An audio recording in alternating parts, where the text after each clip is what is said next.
which is being conducted remotely, consistent with Governor Baker's executive order of March 12, 2020, due to the current state of emergency in the Commonwealth due to the outbreak of the COVID-19 virus. In order to mitigate the transmission of the virus, we are complying with the executive order that suspends the requirement of the open meeting law to have all meetings in a publicly accessible physical location. All members of public bodies are allowed and encouraged to participate remotely. This meeting will feature public comment. For this meeting, the Conservation Commission is convening by Zoom as posted on the town's website, identifying how the public may join. Additionally, the meeting is also being broadcast live and recorded by HCAM. Accordingly, please be aware that others may be able to see you, and take care not to screen share your computer. Anything that you broadcast by voice or video may be captured by the recording. Supporting materials that have been provided to the members of the commission for this meeting are available on the town's website. After commission members and staff have discussed each project application on the agenda, the chair will open the discussion to public comment. Members of the public who wish to speak are asked to identify their name and address, and 3 minutes will be afforded for each public comment. Finally, each vote taken at this meeting will be conducted by a roll call vote of the commission members. All right, Don, why don't we start with the work session items. We have a few documents for review. Starting with Ward 15 Huckleberry, which is the determination of applicability.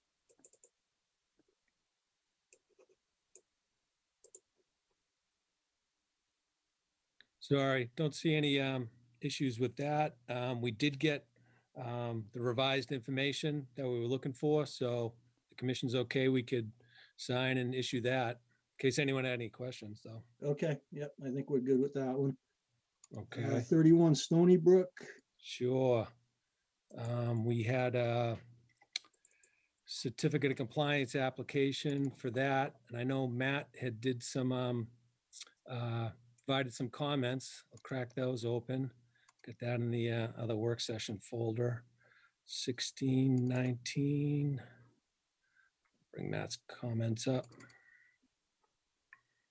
So we needed a revised as-built describing the location and nature of the PIBs that was submitted. Some of the, yeah, those were comments Matt had, and we wanted to see, I'll bring up the as-built to see if the commission, you know, thinks this as-built plan is acceptable, or if you want revised information. I think the applicant may be on the call. It's based on his name right now, Mr. Coletti, I believe. I am on the call here, Anthony. Great, thank you. Mr. Coletti, how you doing tonight? I'm well. How are you? Good, thank you. Great. So Janine's coming into the meeting now, Anna.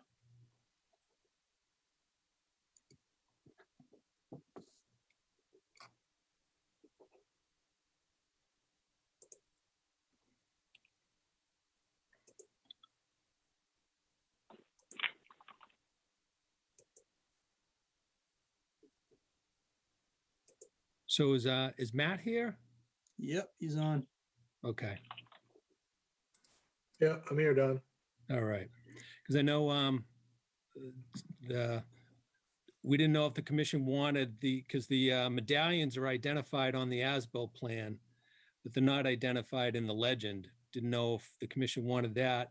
And I think Matt had a point about, because if you guys remember the previous couple of meetings ago, we had some medallions that were on trees, but now the trees are going to be cut down.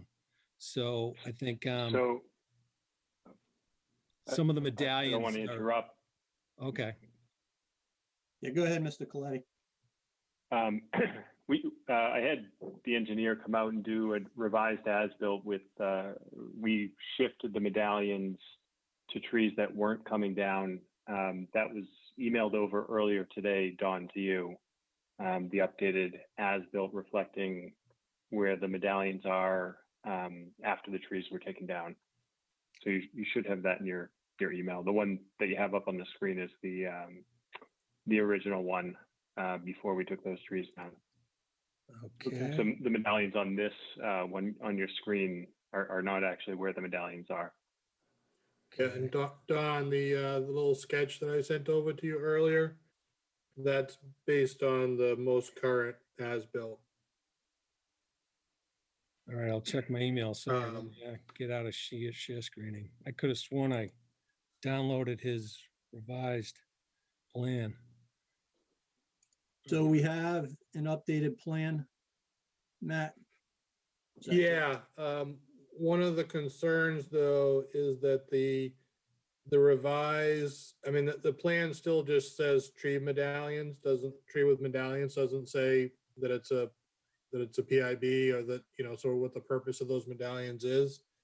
And unfortunately, some of those relocated medallions are now, really further in away from where the PIB is supposed to be established. I think the PIB is supposed to be at the limit of work that was approved for the project. And three or four of the six that are shown on the plan, are a couple of them are pretty far inside the limit of work, the approved limit of work. Like, are we talking 10 feet, 20 feet, 30 feet? One, Bring it I would up say, now. I just downloaded it. one is about 20, probably a couple of them are close to 20 feet. One's maybe 10 feet. Okay. One's just a few feet. So All right, so Mr. Coletti,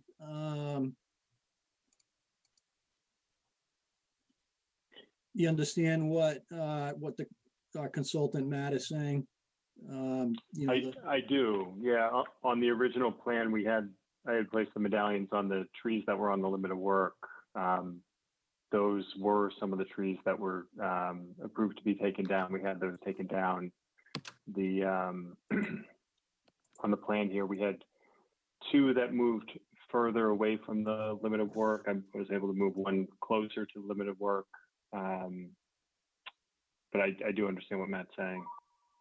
Yeah, and I think Mr. Coletti, I don't think I think where the limit of work was. It's really for, for the benefit of, future folks, should you sell the home at some point in the future, that, that the idea is to avoid the lawn creep that we see. And to me, it's a little bit more significant on this particular lot because we do have a vernal pool on the site. So sort of that lawn creep becomes a little bit more significant with that resource area nearby.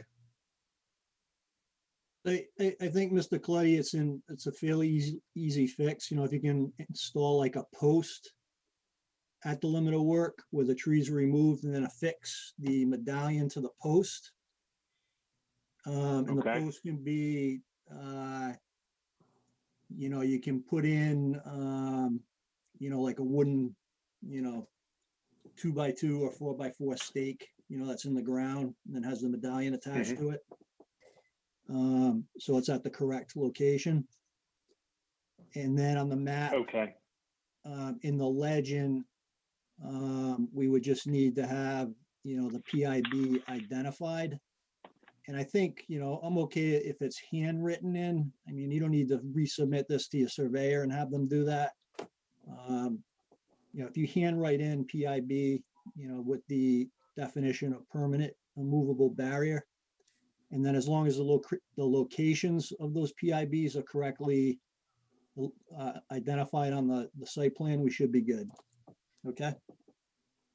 Sure. And so just so I don't end up putting them somewhere that you have me change where the locations are, is there a particular place where you want me to put these, or is it just move the three that are, further off the limit of work, move those basically to the limit of work? Yes. Yeah. That should Okay. be fine. Does everyone agree with that? Okay. Through the, excuse me, through the chair, this is Ed. Yes, Ed. I'm just curious about who approved the cutting of the trees. The commission did. Okay, Okay. All right, Mr. Clay, so if you can just, if you can do that and then just submit us a revised plan as we discussed, handwritten, and, you know, and just move those 3 locations, I think we're in good shape. Okay, great. Thank you. Okay, thank you, sir. Have a good evening. You too. Take care. Thank you. Okay, 30 Stony Brook, this is another certificate of compliance. Yep.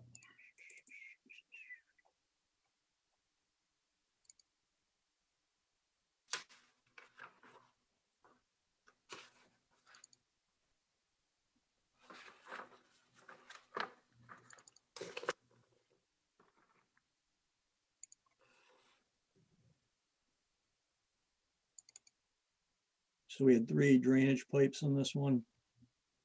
When there was only 1 approved. Is that the? Yeah, and I got an email from the property owner saying this was one of the lots that didn't need an infiltration, so they didn't commingle the foundation drain with the, you know, they didn't take the roof drains and run them into the foundation drain.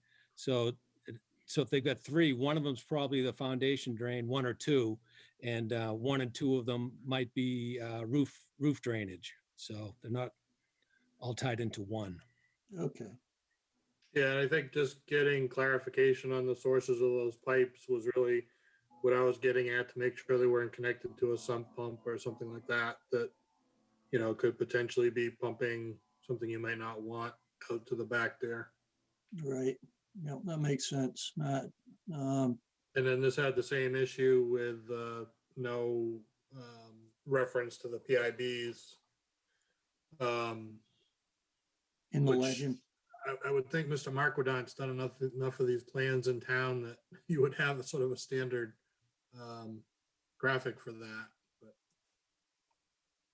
so it's just the same issue. Yeah, okay. So Don, if we can just get clarification from the homeowner on the source of the 3 pipes, and then, you know, the same request as, you know, with the previous one, the PIB needs to be identified in the legend.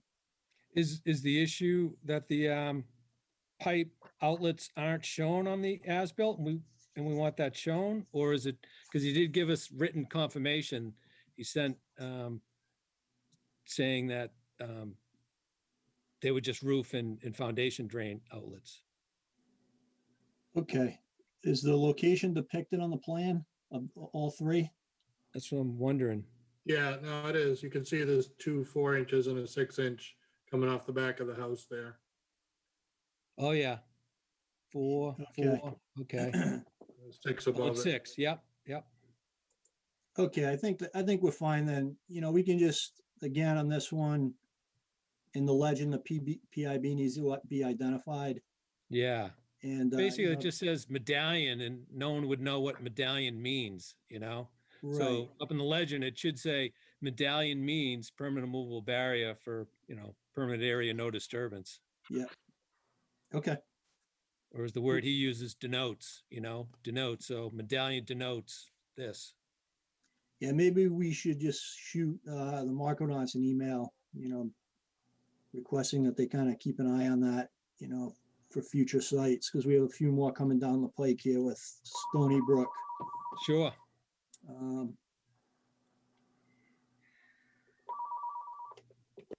Sorry. So does the commission want to issue these subject to the revised plans as noted? You know, so we'll kind of like sign them tonight, but we won't issue them until we get, you know, plans that are amenable? Yes, I think that's fine. Okay. Is everyone in agreement with that? Anyone disagree? Just so I don't have to list it on a future, you know, table the whole thing to a next, you know, meeting, Yep. whatever. We like to be efficient. Okay, why don't we open the first hearing? But there's been a few folks who have joined in the past few minutes, and again, just wanted to let everyone in the audience in the public know that A couple of the hearings tonight have been postponed.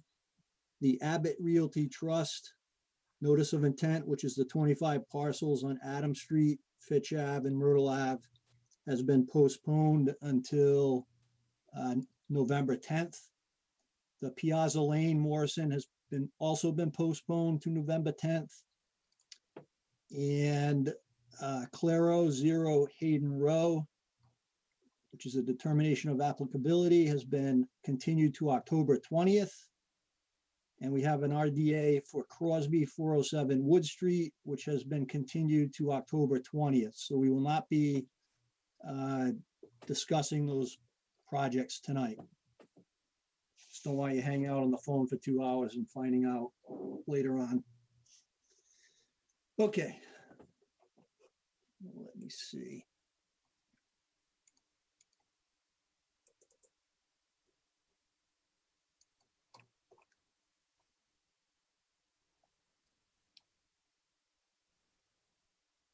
This is one you're going to read, Jeff? Yeah, I'm just looking for it now. So the Hopkins Conservation Commission will hold a public hearing on Tuesday, October 6th, 2020 at 6:30 PM virtually online to hear all persons interested in an amended notice of intent filed by REC Hopkinton LLC for roadway and stormwater changes with associated site work.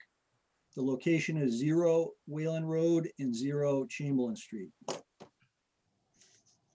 And I believe we have Mr. Markwood on, or excuse me, Mr. Goddard on the call.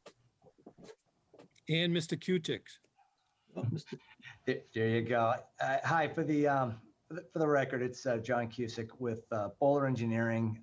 I'm here with Scott Goddard, as well as Kathy Sherry, Paul Mastriani, and Sean Knuckles and Scott McShelly are with us as well.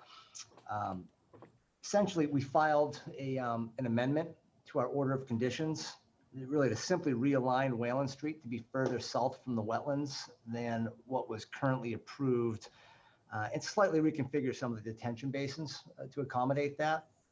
These changes are to the benefit of the commission, and they will allow the future houses that will be submitted under a separate application to be located further from the jurisdictional buffers. I'll get into that in more detail, but first, since the project's been around for a bit and a good portion of the site's constructed, I'd like to quickly just run through the history of the project and why we're looking to change what we're changing. Sure, So- that sounds good. Thank you. Yeah, I'll take just a minute and I can go into more detail if you like. But essentially, back in July of 2018, the commission had issued an order of conditions for this site, which would allow the construction of the roadway and infrastructure associated with a 32 lot subdivision. Even though the approval was for construction of the roadway and detention basins, we did show some conceptual houses on the plan at that time just to envision what we were looking to do. At that point, of the 32 houses, all of them were outside of the 50-foot setback, but there were 16 of those within the 100-foot buffer zone. Based on the approvals that we had, we did move forward with construction of Chamberlain Street, which is currently constructed to binder with drainage and water infrastructures installed and temporary drainage basins. The Wayland Street side, which is to the north, Chamberlain's to the south. The Wayland Street side was cleared, but construction didn't really commence on that right away. So about a year later, the owner of the property, Mr. Mastriani, went into an agreement with Toll Brothers, and in July of 2019, Kathy Sherry and representatives from Toll were before your commission on an informal basis just to review a preliminary plan. That plan showed about 19 houses within the 100-foot buffer zone. And again, everything fully was outside the 50-foot. The feedback that was given at that meeting was you really wanted the development team to look at options to pull units outside of the 100-foot jurisdictional buffer. So a few months later, Kathy and myself appeared before the commission again with a new preliminary plan. Again, all informally, just to get your feedback. That plan, I think, showed a pretty significant reduction with 13 houses now pulled outside of the 100-foot buffer zone. And again, everything fully outside of the 50. However, I think the commission, you were appreciative of the changes, but you did feel as though there was still some room for improvement and asked us to take another look at that. While that was happening, construction progressed on the site, and then we worked very closely with staff and Lucas Environmental. We just wanted to make sure that everything was stabilized and operating efficiently and properly. So we did that, and everything I think is in very good condition at this point. We also moved forward with obtaining the necessary approvals from the commission under a first amendment to the order of conditions. That was to allow the emergency crossing approval that's in the middle of the two roads, and as well as the culvert. Again, that was all part of the original approval, but I think the conditions were come back before you with construction drawings. So that was the last time we were before you to show that. So where are we now? Now that that's all done, where are we? So based on the feedback that we heard from the commission, and really your strong desire to move houses, as many as we could, outside of the 100-foot buffer zone, we wanted to take a very, very close look at that, and frankly, look outside of the box a little bit and come in with what we feel is the best plan that we can come forward with, respecting your requests. So to that end, I feel very strongly that this plan does that. As I started with, really the action before you tonight is we're simply looking to realign Wayland Street and reconfigure the drainage basins to accommodate that. That's why we filed the amended order. However, the purpose really of that change is to move some of the houses further away and outside of the 100-foot buffer zone. To take everything one step further, the plan that we are moving forward with also eliminates 3 of the lots that were previously proposed. So rather than a 32-lot subdivision, it's a 29-lot subdivision, which essentially 10% of the lots have been eliminated. Even further than that, we looked at the site. There's currently not sewer available in this area.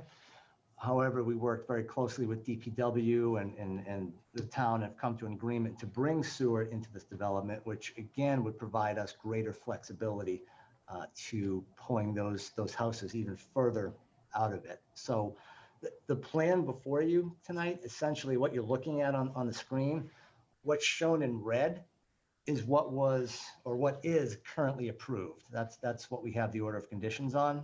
I'll bring your attention to the red. That's what's there, and then the black are the changes.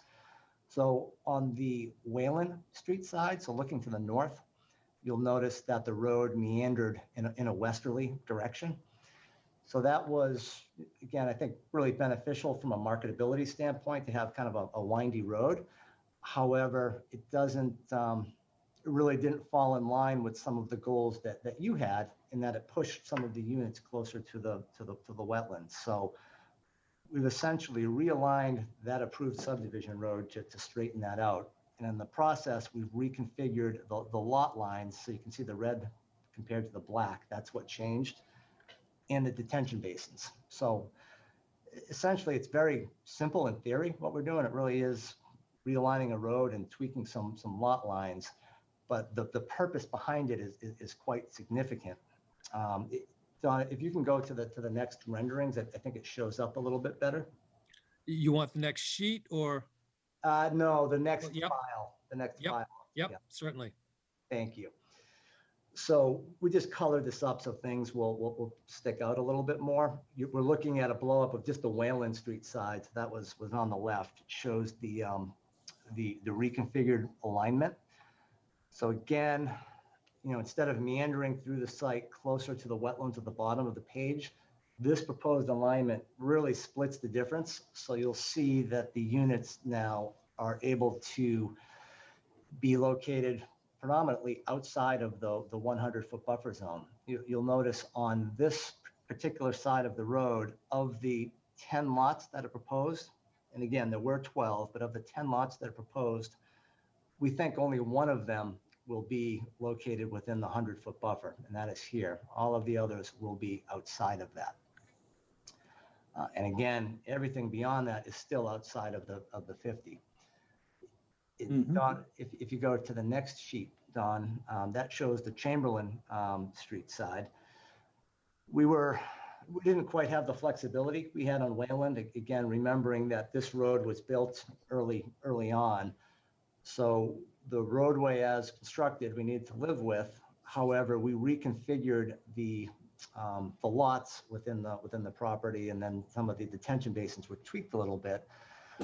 And we removed one of the lots, so such that now all of the lots except for one, which is this one over here, we think can be constructed fully outside of the 100-foot buffer zone as you had asked us to look at.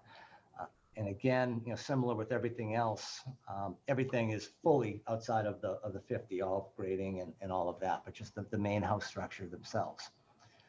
So again, tonight, we're really happy with this plan. We're hopeful you are as well, and we think you will be. But we're really only looking for approval officially looking for approval of the roadway alignment and basin reconfiguration, so we can continue in that regard. But we did want to show you the changes to the lots and where we think those house placements are going to be, because that's the reason for the change. And we will be back before you for that with separate filings for those. So we'd love to get your feedback on any of that. And I think that will help the next process go that much smoother when we're before you. So again, we think this is a very significant change on the property owner's behalf, and really feel that this benefits the commission's desires for why that's driven to pull things further outside of the 100-foot buffer. It's part of what we've submitted in the overall material. We do have a cumulative impact analysis, so that was within the packet that was submitted. We could certainly get into that into more detail if you like, but with that, as I mentioned, we've got our whole team here tonight with us, and we'd be happy to provide some more detail or answer any questions you might have. Okay, thank you. Appreciate that overview. My thoughts are it's, definitely an improvement. So we appreciate that. There's less impact to the 50 to 100-foot buffer zone, which is good. So there's one stormwater basin that was originally proposed that's being eliminated in this plan. Is that correct? Yeah, that is correct. When we reconfigured everything and ran the hydrology on this particular side, I believe one of the basins was able to be eliminated, and the northern two are proposed to remain. And that was shown within the hydrology calculations, and everything works out just fine in that regard. Okay. All right. So, from a process standpoint, because the hydrology calculations did change and the basin is being eliminated, we'll just have to have Beta take a look at those changes to make sure that they are, in agreement and okay with them. Mhm. So that's my first comment. Second comment is, which I already mentioned, I think this is definitely an improvement. So I think that's good. Matt, did you have any comments or concerns from your standpoint? Not too much. I did look through the plans, and I read the report on the buffer zone impacts and all that. The only question that really came for me out of that was, I didn't see on the plans that it really showed the limit of the extent of work on each lot. So I wasn't sure. I mean, presumably all those numbers that were in that report were generated from some sort of firm limit of work. And I guess I was just looking for that on these plans so we kind of see, how much. I know we're going to look at the individual lots on a case by case basis, but where it's sort of been presented as a big picture. If that, I don't know if I just missed it, because there's so many different sets of plans, or if it just wasn't included in one of those. I don't know if John can comment on that. So, yeah, I mean, the plans up on screen don't have that. I don't think we had the exact, we didn't call out the numbers that are shown in the cumulative analysis per se, but I think as part of this, and again, even though we're not looking for approval of the homes and the lots, we realize we need to come back, to you for that. We did present as the last 2 pages of the set, the conceptual grading plan and site plan that showed how we thought the lots would be graded out. So that was in the submitted plan set that really shows where those numbers were derived from. But was there an actual line drawn that's, basically a limit of work line? Yeah. If you look at that back sheet, you can see where the contours end and the tree lines and all that should be right in there. Okay, all right. And then maybe, John, can you also just clarify, I know you said you're bringing in sewer now. Is that for the entire subdivision or just for one side? No, the way it's for the entire subdivision. Essentially, the way it works, just to go into a little bit of detail, is there is sewer existing in Chamberlain today. It's a little bit further down the street, but essentially the units will all have E1 pumps, so the houses will all have E1 pumps within them, and then it will all get pumped essentially up towards Chamberlain Street. So there'll be a force main in the street, and then all of the individual homes will have E1 pumps that will then pump it all the way up that way. I think it's an 1.5 inch force main, if I'm not mistaken. So you're not building a sewer pump station or anything. The individual houses have that capability? That is correct. Every house will have its own smaller pump. There won't be a shared pump station for the entire development. Okay, and does that sewer line affect anything in the wetland crossing at all? No, I think the sewer line, it's kind of shown on the plans. It would get hung on the crossing underneath the bridge. Okay, I guess that was my main question as to whether it was going to involve any additional disturbance in the wetland. No, not at all. Similar to the water and electric, it would just be hung under the bridge and insulated. Okay, I didn't have anything else, Drew. Okay, thanks, Matt. All right, let me open it up to questions, comments from commission members at this point.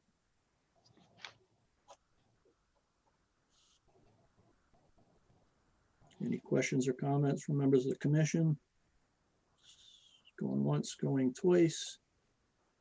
Okay, and any questions or comments from the public?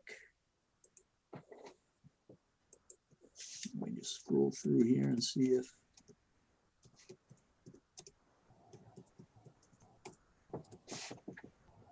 anyone has their hand raised.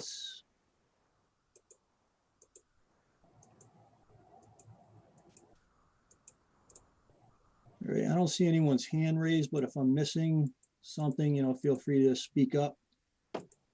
You have a comment or a question? Mr. Chairman, this is Scott. I maybe just wanted to add a couple of quick comments if I could. Sure, go ahead, Scott. So I think John did an excellent job just going through the history and what's proposed. I think is clear to me and to all. So the cumulative analysis that was integrated into the application, that hadn't been done before in the previous versions of this project because we wanted to incorporate sort of a preview of what these lots are likely to look like so that we don't come up to surprises when we come before you with future applications. And what it shows, if you work through the analysis that's there, there's some graphics at the end and all that show the relative buffer zone alterations, not only to the Chamberlain Wayland project, but also to the cumulative 200 plus acres all the way out to Lumber Street. And it then also shows how we're preserving an overwhelming percentage of the entire buffer zone, both the 0 to 50, nearly in its entirety. You know, we just have those few minor areas for the crossings, and then the bigger impact to that inner zone is over with the Muse project because of the 40B nature of that project. Mhm. Yeah, this is the cumulative on the entire 200 acres. On the bottom left is the tennis court project. And then the right-hand side of the screen is the Wayland Chamberlain development. Yellow being 50 to 100. And then orange, very minimal, being the 0 to 50, just for that crossing to get through the middle. So this graphic and the analysis that went with it talks through the alternatives all the way going back to the original 35 lot subdivision with additional crossings, narrowing down to the 32, all the way down to the 29 version, which we're at right now, and how we really minimize. So I think you'll see the fewest number of applications now with this version of the project for the individual house lots.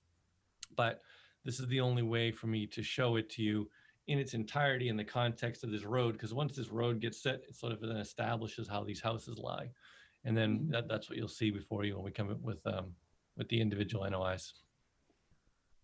Yeah, I did see that, Scott. That was a very comprehensive analysis, so I appreciate that. You know, it looked really good.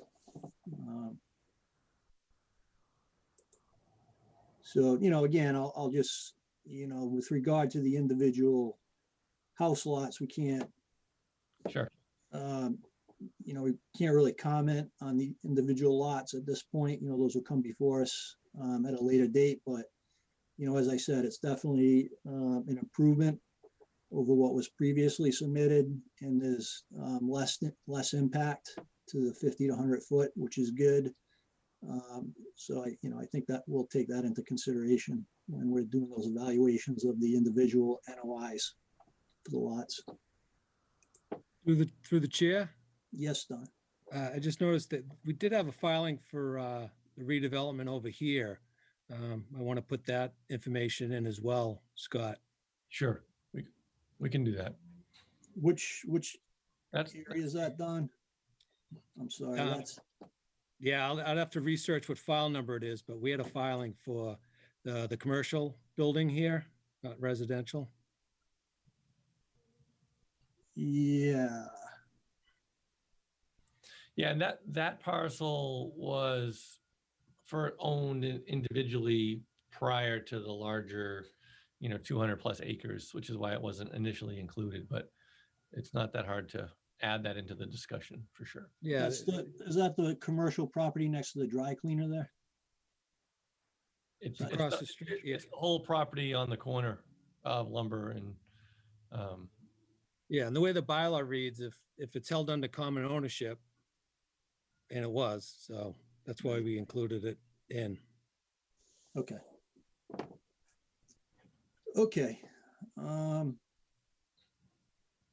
I think we're good. No comments from commission members, no comments from audience members. So I get a motion to close and approve the second amendment to the notice of intent.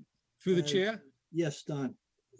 you wanted to get comments from Beta Group. Oh, right. I'm sorry. Yep. So I take that back. We need to get comments from Beta on the stormwater calcs. Thank you, I'll let Don. them know. So our next, thank you for catching that. So our next meeting is October 20th. I think that should give them plenty of time to. Yeah, take I a mean, we look at that. sent all the information to them. They wrote up a scope. So Yeah, now we'll just give them the green light that, they can do the review. right. Okay. So I think October 20th should be fine. Yeah, hopefully they'll be able to turn it around. John, does that sound okay? Nope, that's great. We appreciate it. Yep. Okay, and if you can just send an email to us, John, verifying that continuation out to the 20th. You got it. I'll do it right now. Thank you. Okay, very good. Thank you, folks. All right. Thanks, guys. Thanks, everybody. We appreciate it. Have a good evening. You as well. Okay. Thank you, Don. All right. Getting ahead of myself. Yeah. So, it's too many balls juggling, Yep, I know. So the next one is Spiegel 1713. 24 Downey Street. Yeah, this is one I think you're gonna have to read, I believe. The Hopkins Conservation Commission will hold a public hearing on Tuesday, October 6, 2020 at 6:30 PM. Virtually online to hear all persons interested in a notice of intent filed by Jonathan Spiegel to raise a single-family house and construct a new single-family house with associated site work. The location is 24 Downey Street.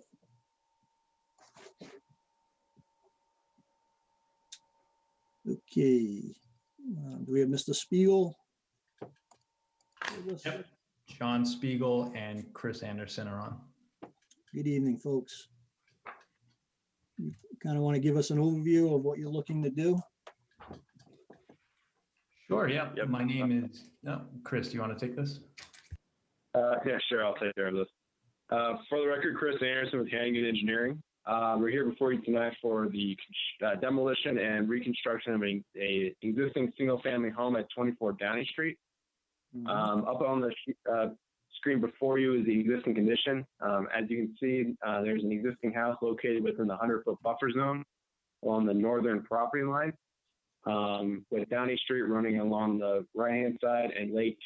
I apologize if I mispronounce this, but Massapinock Lake along the westerly limit of the project.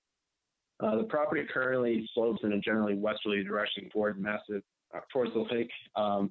The lake is bounded by a series of retaining walls along the immediate shoreline, and that was the demarcation for the resource areas located on the property. That's pretty much the existing condition of the property. Don, if you would mind switching over to the next page. The page before you now is the limit of our demolition phase of construction. As I stated before, it's the intent to demolish the existing single-family home, along with associated auxiliary features such as patios, decks, and walkways around the immediate vicinity of the house as well.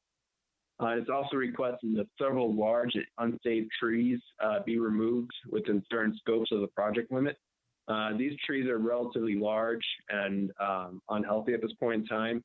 And due to the proposed construction of the house, once that's taken care of, large tree removal equipment would be inhibited from entering the backside of the site. So as thinking ahead, the intent to try to take care of this before it becomes a major issue at this point in time. Once these trees are removed, the stumps will be ground in place and the ground leveled out and loaded and seeded for permanent stabilization. If you can go to the next page, please. Right. So before you is the actual proposed condition of the site. I see intent to construct that new single-family home within the same general area as the existing footprint of disturbance located towards the front of the street, with the house physically being located out of the 50-foot buffer. A new paved access drive will be provided off of Downey Street, along with associated utility infrastructure as needed. The area around the house will be graded to help facilitate a walkout basement along the backside of the building. The proposed building will have a deck that will provide access off of the first floor, which will be at level over Downey Street, and a walkout basement with a patio down on the lower end of it. A masonry block retaining wall will be constructed along the patio to provide a earth barrier, if you will, to prevent any further encroachment down into the wetland area, or the buffer zones, I apologize. Some of the additional work that's proposed will be the reconstruction of an existing walkway that already connects the house to a recreation area near the lake's front shoreline. It's the intent to install a paver walkway system within the same exact footprint that's currently there now. So we're not increasing the level of nonconformity within this area. This will require work within 25-foot no touch zone. As part of that, additional work will incorporate the repair of an existing concrete retaining wall along the immediate shoreline that kind of extends off of this walkway. Currently, this wall is comprised of masonry units that were cemented together. At this point in time, some of the top blocks are starting to become dislodged and unconnected from that main portion of the retaining wall. So it's the intent just to cement that back into place to prevent any further degradation of the site. Also, during this course of construction, we'll be planting 3 additional deciduous trees along the southerly property lines and barren areas to help compensate for the loss of the trees that were being removed as part of the demolition process. The intent these will be 2-inch deciduous at the time of planting and be dependent on nursery stock. And if the commission would like, we can always have that reviewed prior to planting for final location of species, just to make sure that everybody's in agreement with what's being planted out there. Okay. Straw wattles and silt fence will be utilized around the limit of construction, and that'll be demarcate the limit of disturbance as part of this project. And all areas will be stabilized, seeded for permanent stabilization upon the completion of construction. That's the general gist of the project. If there's any questions, I'll be more than happy to address them. Okay, thank you for that overview. So that sounds all good to me. One question I had for you is on the north and south sides of the house, there's a little area there. You know, I presumably, a lot of these properties on Downey Street are sloped fairly significantly down as it gets down to Lake Maspinock. And we've run into situations where there's drainage issues. You know, you get the drainage coming off Downey Street and going down these kind of narrow areas where the stormwater flow gets, you know, a fairly high velocity. So, you know, have you thought about that? And is there anything you can incorporate into this to, you know, mitigate some of that flow? Chris? So a lot of the street drainage in the immediate front portion of the site actually gets collected by a catch basin that I guess was supposed to be in Downey Street, but doesn't really line up in that right now.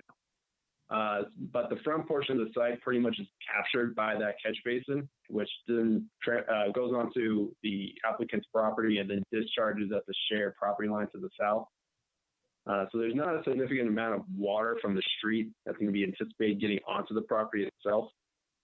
The areas in these has been graded to try to elongate the grade along those areas to help mitigate the amount of water coming through here. It is possible that during construction, if strong rootlets start forming, that we can start incorporating finger drains or some kind of riprap aprons in the quote-unquote gullies or traverse ways for the water, just to help provide some of that additional velocity mitigation. Okay. Okay, good. So Matt, did you have any comments, concerns? Yeah, I had a few items in my memo that I presume the applicant received. I think Don sent it over. I'll just run through them quickly. So looks like the existing conditions plan, the dock that I observed out there is quite a bit larger than what's shown on the plan. So, you know, obviously just want to make sure existing conditions plans accurately reflect what's out there. Did observe the wall to be in disrepair as was described. Did notice some slumping behind a portion of the wall, and I presume that would be repaired as part of this application, although it's not described in much detail. With regard to that 12-inch discharge drain from the street that was just described, that's in pretty rough shape. The outlet of that, it's pretty well eroded. It looks like it's sort of actively eroding. So I don't know if as part of this project, if the applicant wanted to potentially look at that and provide maybe some sort of a little stilling basin or, appropriately sized stone at the end of that pipe to dissipate some of that flow, to avoid any further erosion into the lake. And I don't know how that would coordinate with the neighboring property owner.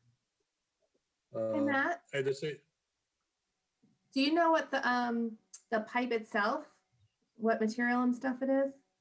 I believe it's RCP. Okay. That's how it's labeled on the plan, and that's what I observed. Okay. Thank you. Sorry. I had the same comment as you, Jeff, as far as the grading seemed to, especially I think on the north side, seemed to potentially discharge runoff to the abutting property. And I guess that might come into play knowing where presuming there are downspouts on gutters where those would discharge, which I guess would lead into my next comment of if the applicant considered any kind of infiltration system where that water coming off the roof might be put directly into the ground as opposed to on the ground surface that might lead to gullying or going on to neighboring properties. The applicant does propose the installation of live plant stakes along the shoreline, which sounds like a good idea, but there really wasn't any detail or species list or anything about that. Live staking is typically needs to be done at a certain time of year with certain species. And so I think we need a little bit more detail on that. Erosion controls all look fine to me. And they have requested a waiver for the work in the 25-foot zone.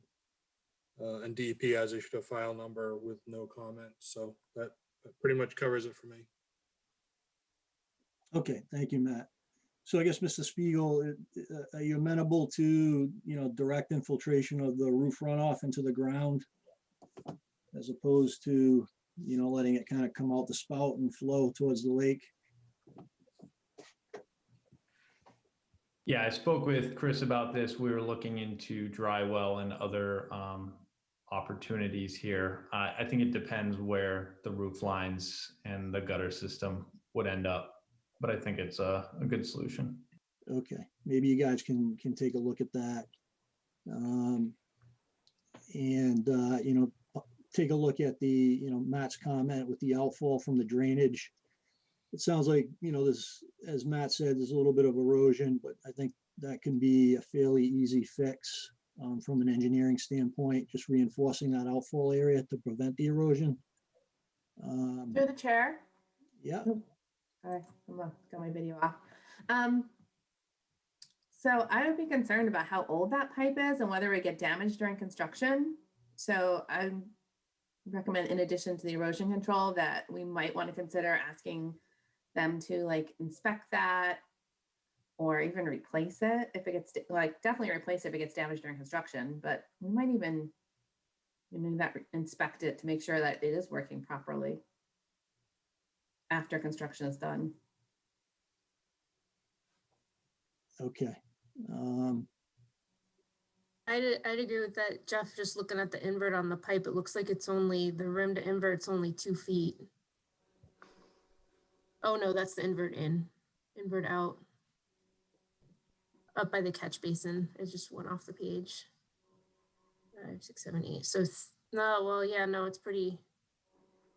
That's only two and a half feet of cover on that pipe at the road. I don't know what it is along the length, but that's not a lot on top of to protect the pipe from during construction. They got some grading going on top of it. Yeah. Through the chair, if you will. Yes. Chris Anderson.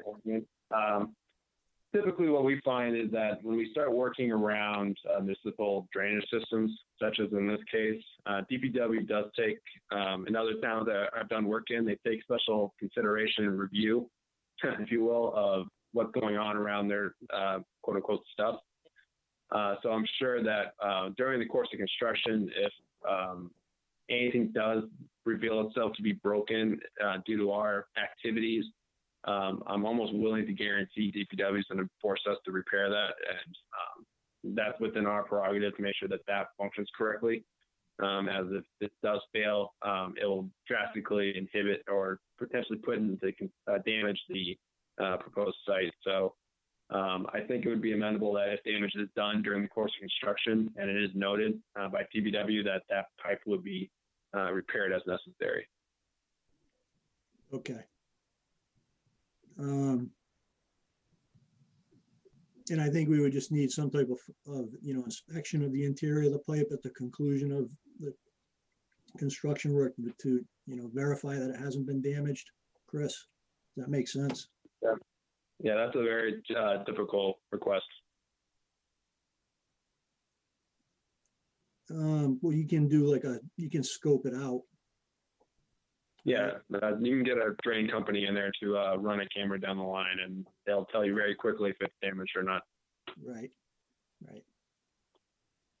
Okay. Okay, so let me open it up to comments, questions from other members of the commission. I have a question, Janine, to the chair. Yep. I said, if we looked at the trees, I don't know if Dawn has gone out to look at the condition of the oak trees and if they need to come down. I have not. I think Matt did the site review. Yeah, I took a look at it. I don't know if there may or may not be a picture, Dawn. Did I send the pictures over to you, Dawn? A bunch, but I don't see that I got that particular Yeah, application. there may not have been time. Maybe, I don't know if the applicant has a arborist report or something on those trees. When I looked at it, I definitely saw some damage to one of them, but again, I'm not an arborist and I wouldn't want to make a judgment on the health of those trees. I mean, they were alive. Through the but they, chair. Go ahead, Ed. I have the same questions as Janine. I would like them looked at by a certified arborist.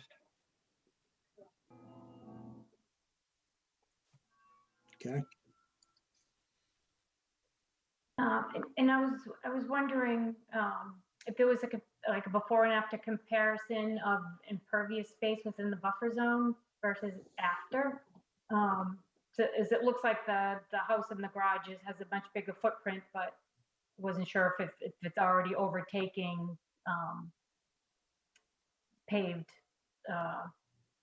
areas, or so maybe the impact is not that great, but it just looks like the footprint's a lot bigger now in the buffer zone. Chris, do you have that comparison?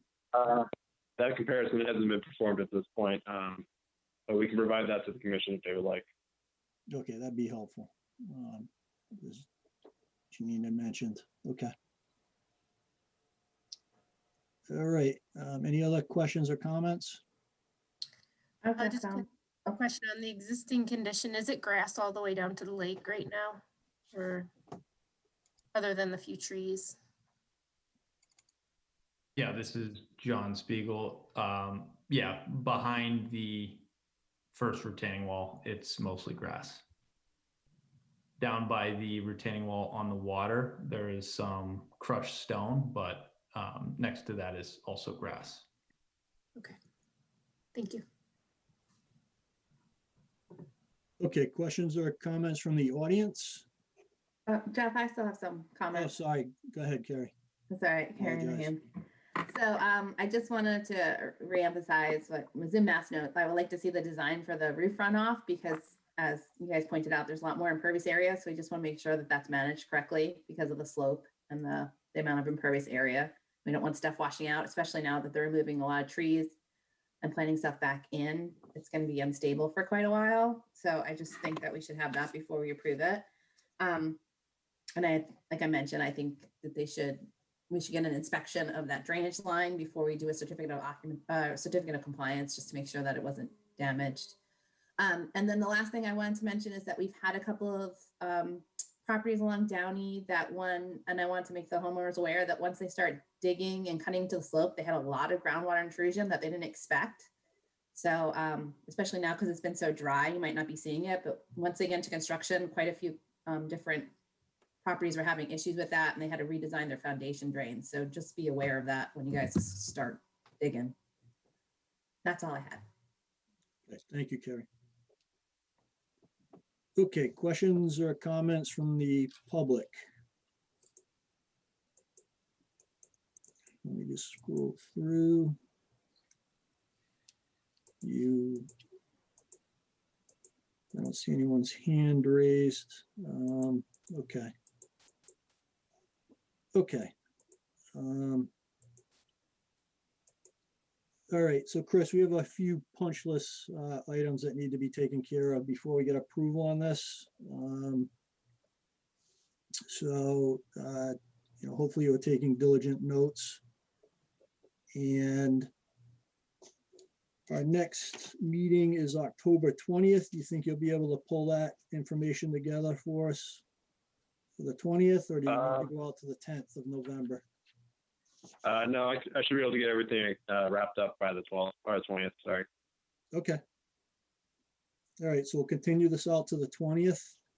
And if you can just please send us an email confirmation of the request to continue this to the 20th, that would be helpful. If you can send it to Don, please. Will do, sir. Okay, thank you, Chris. Appreciate it. Thank you. Thank you, Mr. Spiegel. Have a good evening. Thank you. You too.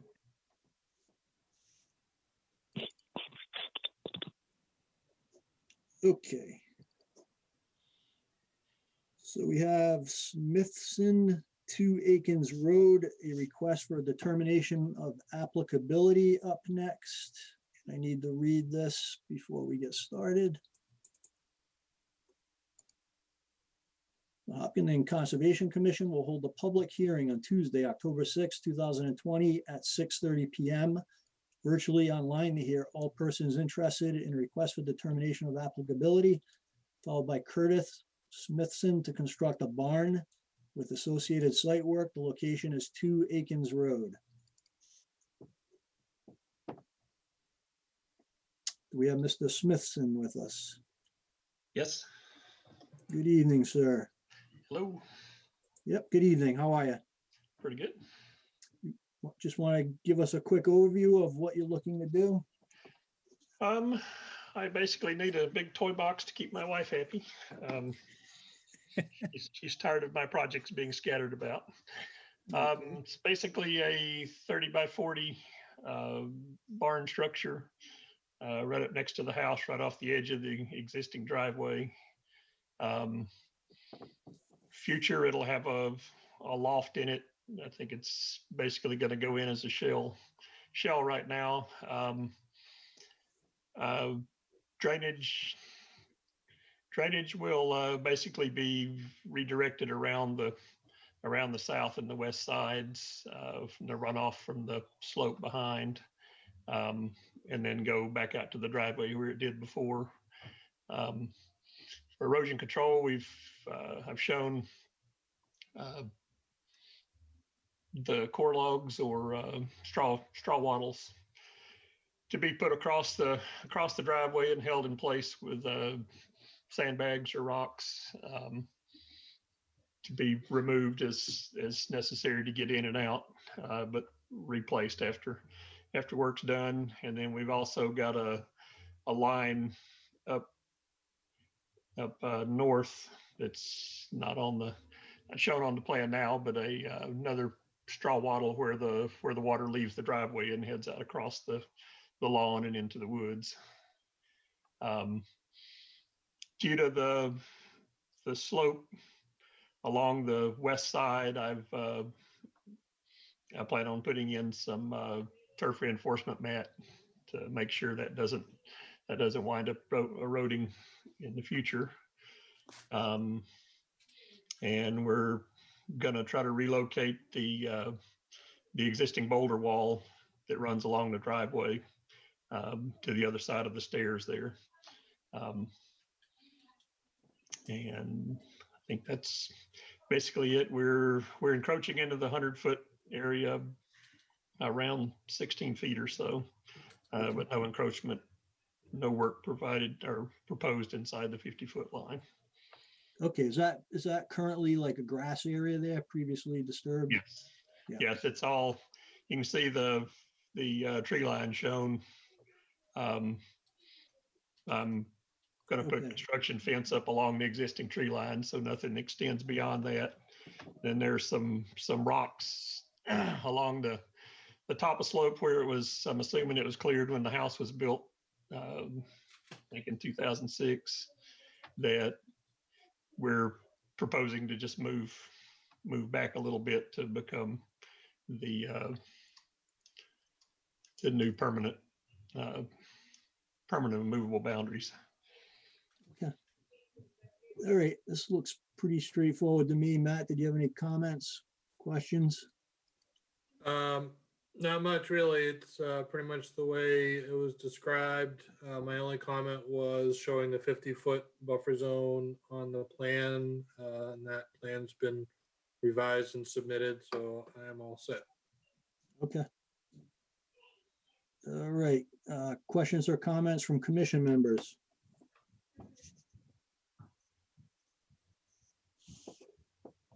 All right, questions or comments from members of the public?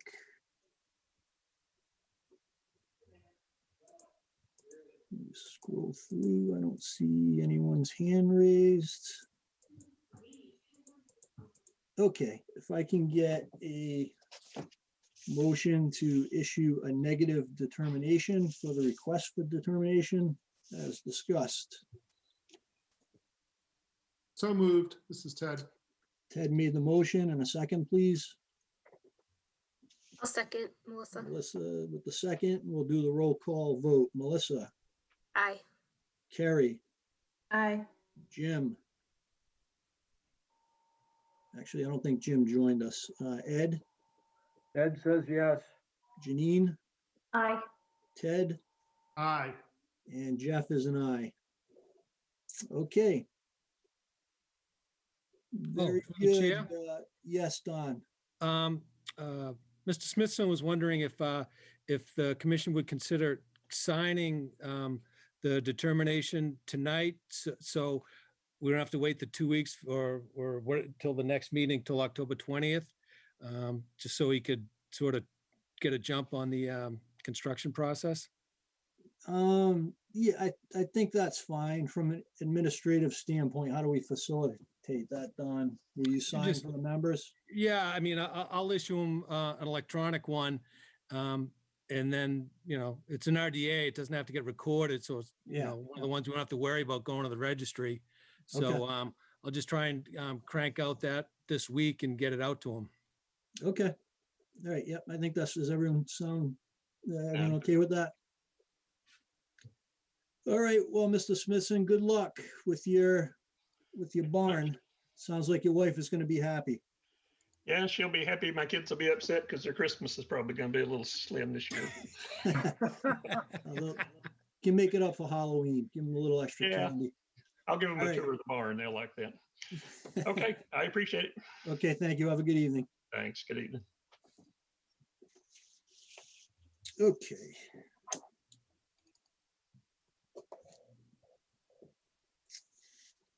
So next item on the agenda is Belize 76 Pine Island Road. This is a continuation for a notice of intent. I'm sorry, Jeff, could you just read the one for Hayden Road, number 6, and then we'd immediately continue it to the 20th? Yep, We just have to legally open it. okay. The Hopkins Conservation Commission will hold a public hearing on Tuesday, October 6, 2020 at 6:30 PM, virtually online to hear all persons interested in a requested determination of applicability filed by David Claro to determine the limits and regulatory status of on-site wetland resources. The location is 0 Hayden Row, and that will be continued out to October 20th. And then we can do the same thing for item number 7. Crosby. Correct. The Hopkins Conservation Commission will hold a public hearing on Tuesday, October 6, 2020 at 6:30 PM, virtually online to hear all persons interested in an amended notice of intent. Oh, hold on.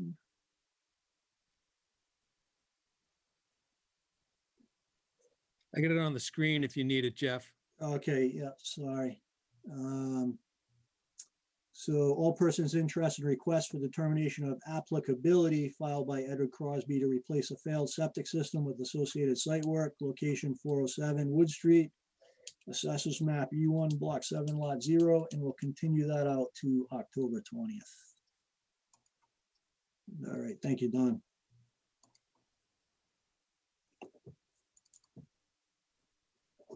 Okay, and that takes us to Mr. Belize at 76 Pine Island Road, which is a continuation of a notice of intent for a dock and accessory structures.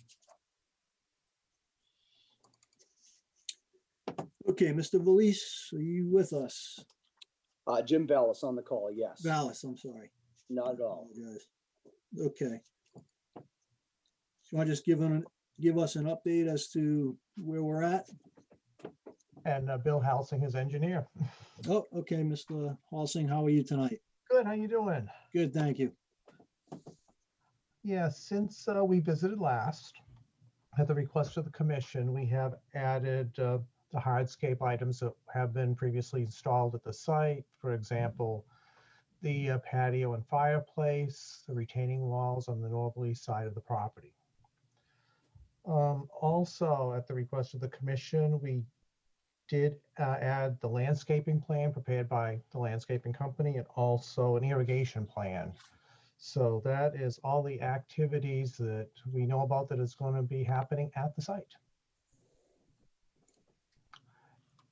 And we have also updated the NOI with the quantities for disturbances on page 2 and 3 of the WPA Form 3. Okay. All right, thank you. So Matt, did you have comments or questions? Let me see if I can find you. I just got the revised stuff today, so I haven't had a chance to look at it. Okay. Okay.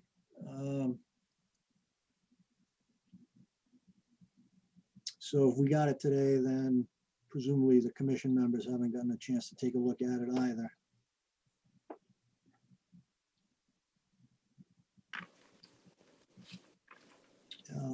But let me just open it up for questions or any preliminary questions or comments from the commission members. Any questions or comments from the audience at this point? We got comments from abutters today and yesterday. I can bring those Okay. comments up. Yep, and I do have a Mr. Spage, I think, if you want to, you have a question or a comment, go ahead. Yes, hi, this is Malcolm Page, 74 Pine Island Road. We sent some of the pictures and also have a comment on the location of the proposed docking system by the applicant. My concern, if you go back to the plot plan or the lot line, or the lot plan, I guess you should call it, that was submitted initially, it shows the house and the docking system. Yes, okay. So if you look on the south side of the property, which is the shared property line of ours, you'll see the property line and where it bisects the stairs that are cut at an angle.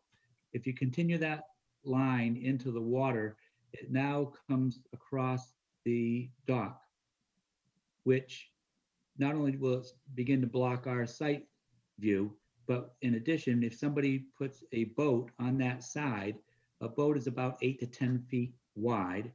It also would be set off the dock, obviously, so that it would extend anywhere from, I don't know, 11, 12 feet to up to 15 feet off that dock. It will be directly in front of our property. I'm proposing that the existing jet ski dock be left where it is, which is, I think we sent you a picture of that, and then put the docking system on the other side of the jet ski dock. There. Right there. So that's where the jet ski dock is now. And you'll see, if you can see the angled steps, that's the property line. If you follow that not that side, the angle down at the bottom of the steps, Coming down towards the water. right to the left. You, That it, is just- it's over 5 feet from where you have your arrow now. Yep. So it extends at an angle into the water because that's the property line. You can Okay, see it here. So if that dock is moved to the other side of the existing jet ski dock, we will have no problem with the location of it.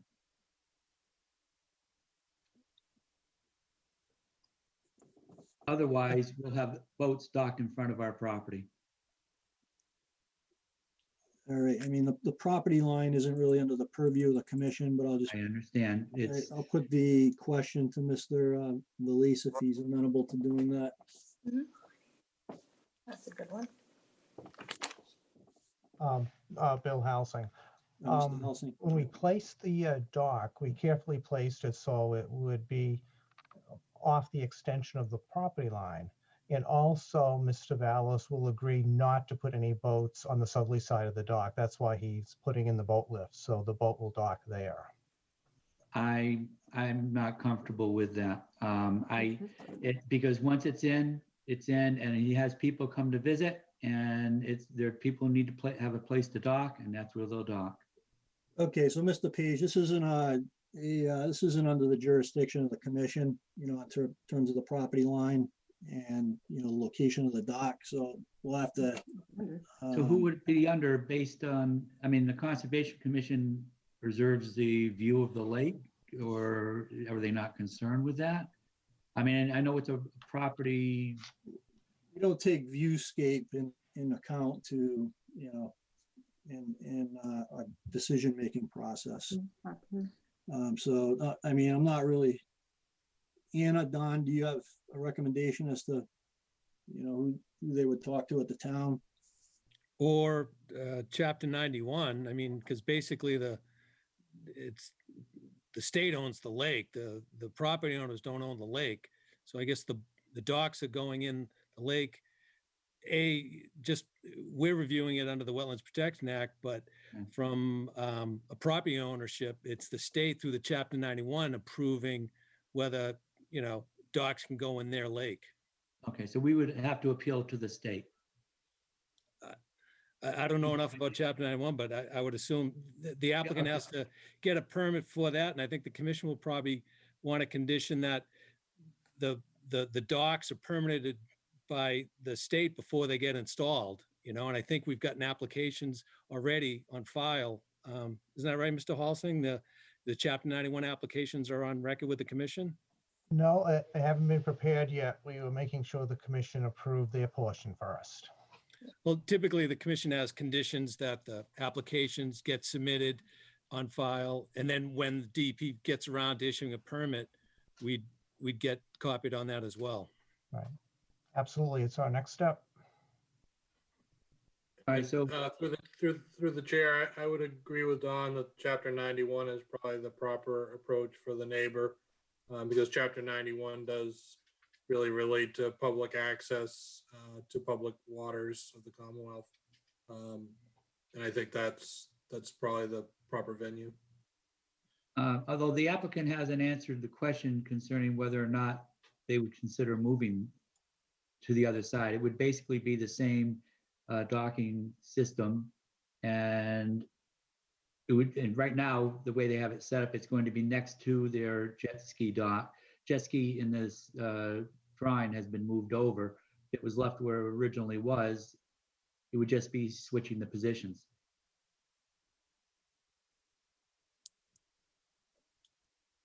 I'll let Mr. Page, you can, Mr. Valise can take that offline and work that out, okay?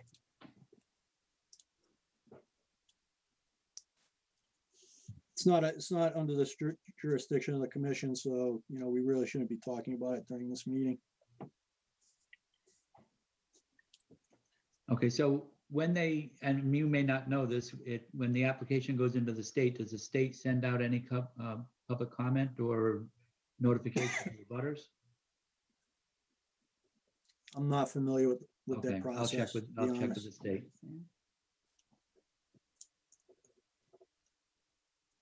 There were also some issues in regards to the creation of a beach on the property that were sent out. And there were pictures sent out of sand that has been delivered and spread and into the water, and also that was the latest delivery of sand. All right, so that is under the jurisdiction of the commission. And So is Mr. Halsing, is that a beach, has the sand been spread there on the beach and into the lake area? Yeah, Jim could probably answer that a little better, but I believe he did just revamp his beach. Yeah, that is an existing beach. There's been no change in size. The sand has been leveled off. I question the accuracy of that. That beach has, and then we have older pictures of what was there before. The beach has been doubled in size, and 2 times sand has been delivered recently. And that was after Don McAdams indicated last year that they need to protect the lake from the sand. It is not permissible to put sand into the lake, and that's clear. Correct. So, yeah, that is something that has happened at a couple other locations in Hopkinton on Lake Maspinock, and the commission has required in those cases that the sand be pulled back from the water line. I think we did allow the area, Don, and correct me if I'm wrong, we did allow some of the area to be to have sand, right? I recall, remember the gentleman that was building 2 docks? And he Yeah, put sand down. Basically, the commission asked him to take the sand up and put it on the other side of the retaining wall that he had. So Right. he placed it there in his, in his patio area. right. So we can't have sand, below the water line and up to the water line. It needs to be pulled back. What's to keep it from eroding into the lake?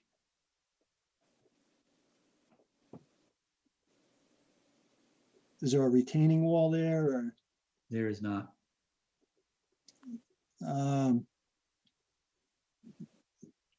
Yeah, there need to be some type of, retaining wall or, barrier that prevents the sand from washing into the lake. And I would actually like to remind the commission that this sand was placed in that position subsequent to the prior meeting on September 15th, I believe it was. So during the time period that the applicant has an active permit or application for a permit, he went ahead and did something that he knew was not permissible. Okay. So, Mr. Halsing, are we clear on what needs to be addressed, with regard to the beach? Yeah, some sort of barrier. Yeah, the sand needs to be pulled back away from the water line. It needs to be removed from the water. Mr. Page, can I conduct the I'm meeting, sorry. please? Thank you. Yes. Thank you. So the sand needs to be pulled back from any sand that's below the water line needs to be pulled back. Okay. Any sand that is close to the water line needs to be pulled back. Some type of retaining wall or barrier needs to be put in place so that when there's a rainstorm, the sand isn't eroding out into the lake. So you need to take a look at that and propose something. You can talk to your client. And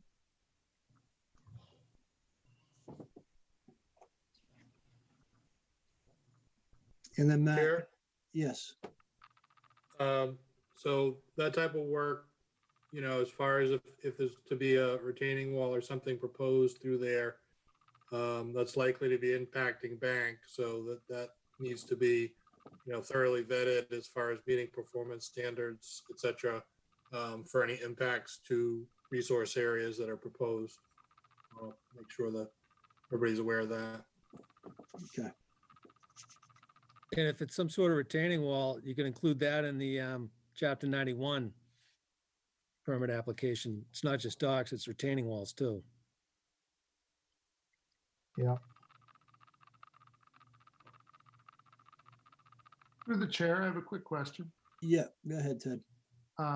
Help me with my memory. When we discussed this property at the last meeting or the last time the application came up, was it determined also that the fire pit was constructed without Conservation Commission approval, or did we approve that?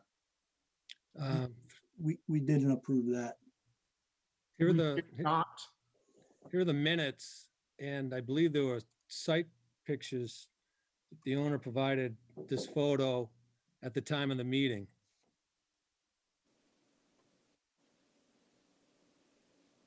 So here's the language to the discussion that was held on I think August what 6, we- 2019. I think what we discussed was that would be included as an after the fact installation as part of this application, Don. Right. Yeah, so basically at that time, the commission wanted all the site activity shown on a plan and an application submitted so they could take in toto the cumulative effects of all the site activity. So dumb that down for me, if you would, please. We did not approve the fire pit. It happened without our approval? Yeah, so we needed an after the fact application to review all this. All site activity, including the fire pit. Yeah, so basically the commission wanted a plan that showed all the activities, the shed work, the patio work, the dock work, even the existing dock, we never had a record of it. So commission wanted a plan of everything so that they could review it. And so it would be documented. So in essence, all this is after the fact, as far as I can tell. So through the chair still? Yep. Earlier, before we went to abutters comments, I couldn't reach my unmute button in time. When we had this application before, I expressed some concern about a dock that size being permanent. Whether we've approved that before, I still have that concern, and I have it doubly so given how much other work has been done that close to the water. I struggle with a dock that size, that permanent, with that much shading of the lake.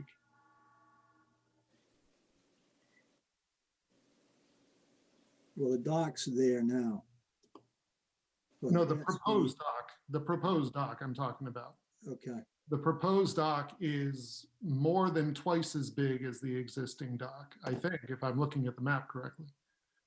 So right away, that it is permanent, that bothered me 2 weeks ago, and it bothers me still.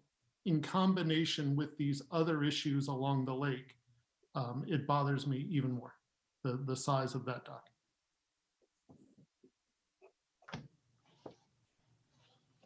okay.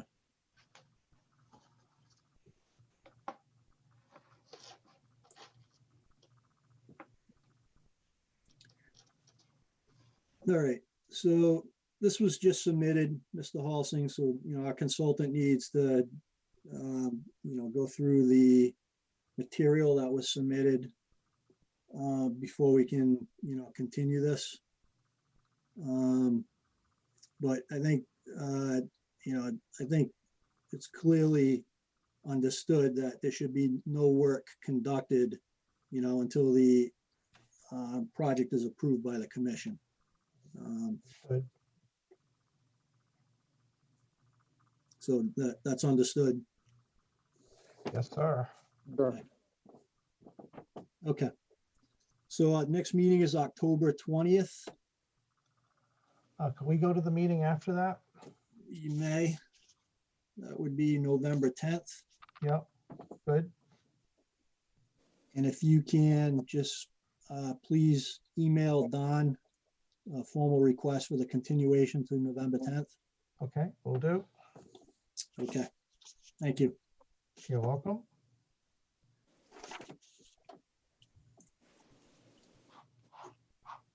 Okay, moving along.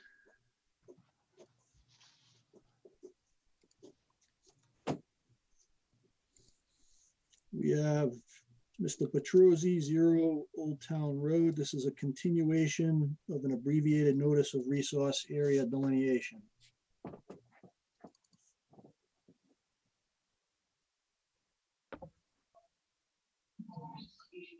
Good evening, Mr. Arthur Allen Petruzzi. is here representing Mr.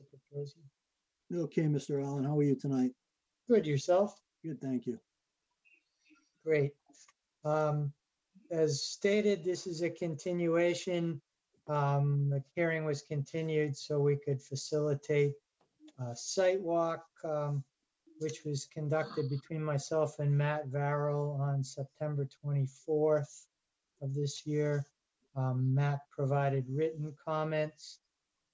We provided a revised plan with 2 revisions, one dated September 18th, 2020, where we added the requested elevation contours to the ANRAD plan.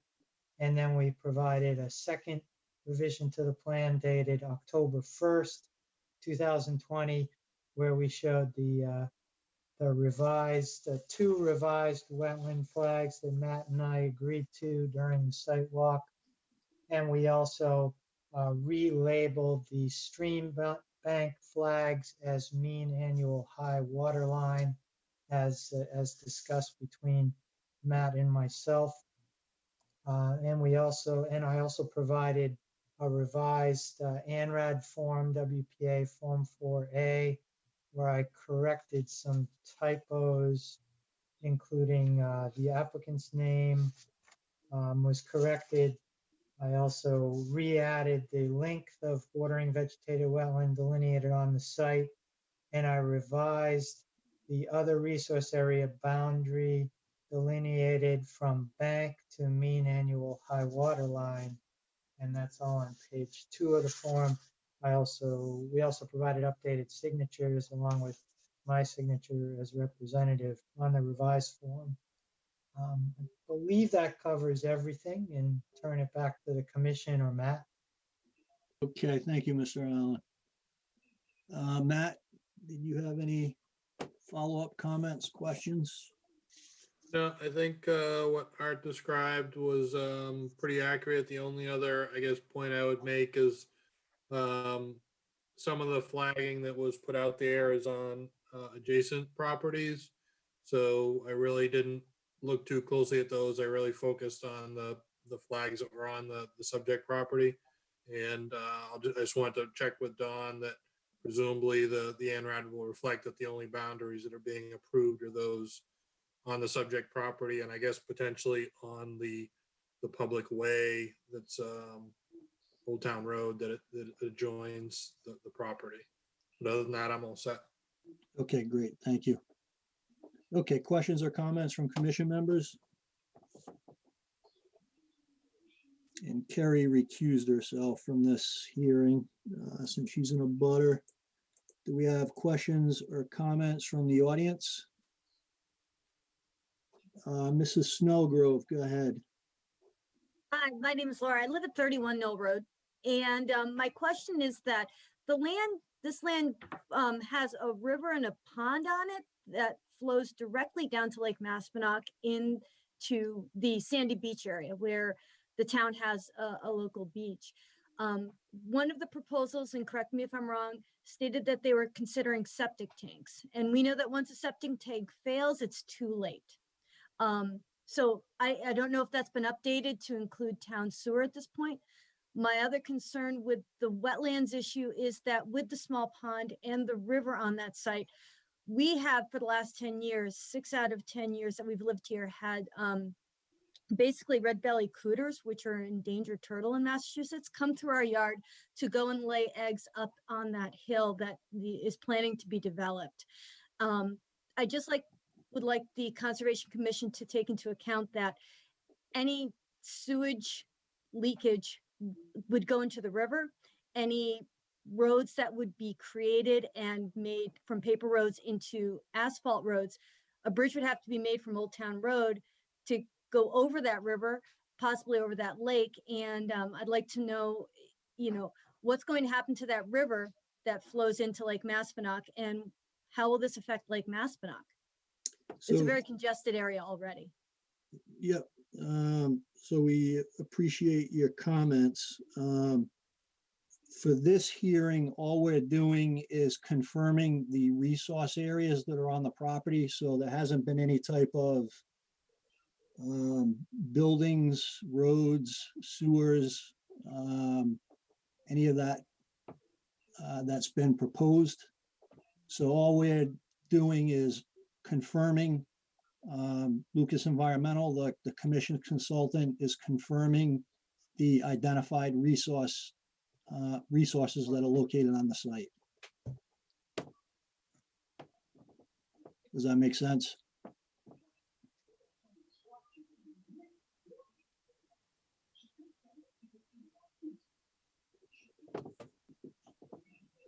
Okay.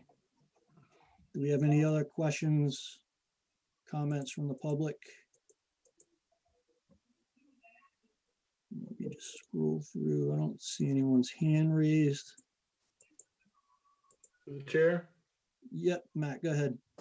I guess I would just say if there are in fact rare species of any kind that have been observed on the site, that type of documentation, I would encourage that type of documentation to be submitted both to the Conservation Commission and to the Natural Heritage Program. Okay. So Mrs. Snellgrove, if you have, documentation just of the turtles located on the property, if you could provide that to the commission, that would be helpful. I'll see if I can find, I had pictures at one time. Hopefully I still do, so. Okay. Mr. Chairman, Yes, Mr. Petrosi. can you repeat the name of those turtles? Can you ask her to repeat the name of those turtles she's referring to? Mrs. Snellgrove, what was the name of the turtle?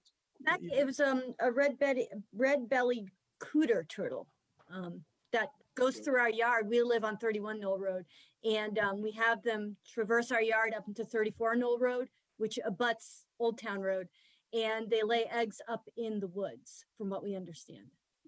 Okay, thank you. Thank you. Okay. Any other comments from the public? I don't see anyone's hand raised. Okay, if I can get a motion to close and approve the abbreviated notice of resource area delineation. Ted, so moved. Ted made the motion, and a second, please. Second, Melissa. Melissa seconded, and we'll do the roll call vote. Melissa, Aye. Ed. Ed dropped off. Janine, Aye. Ted, Aye. and Jeff is an aye. And Carrie is recused from this, so she will not be voting. Okay, very good. Thank you, Mr. Petrosi. Thanks for your time. Thank you. You're welcome. Thank you, Mr. Allen. Mr. Chairman, Yep, we're going to talk about a brief discussion on Leonard Street. yes. So we're moving into, I actually, can wait. I can wait if you want. yeah, if you could, we have a couple work session items that we just need to finish up. Sure, no problem. Thank you. And then we'll move on to the public.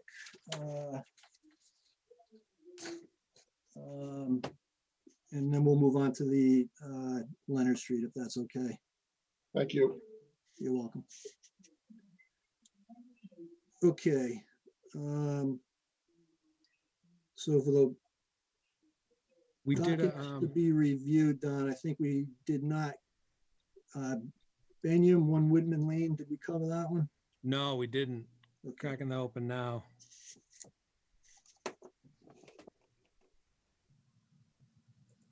Cracking open Matt's review, Yeah. as-built plan.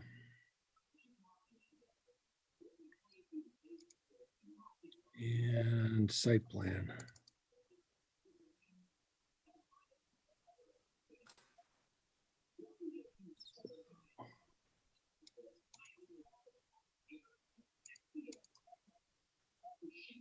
So we need a revised as-built, Matt, to depict the location of the permanent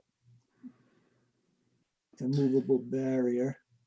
Yeah, essentially, this is a rather old one, so the language is a little bit different than sort of what we currently use, but it appears to be basically, there's a requirement for a PIB, and I think it should be reflected on the plan. Yeah.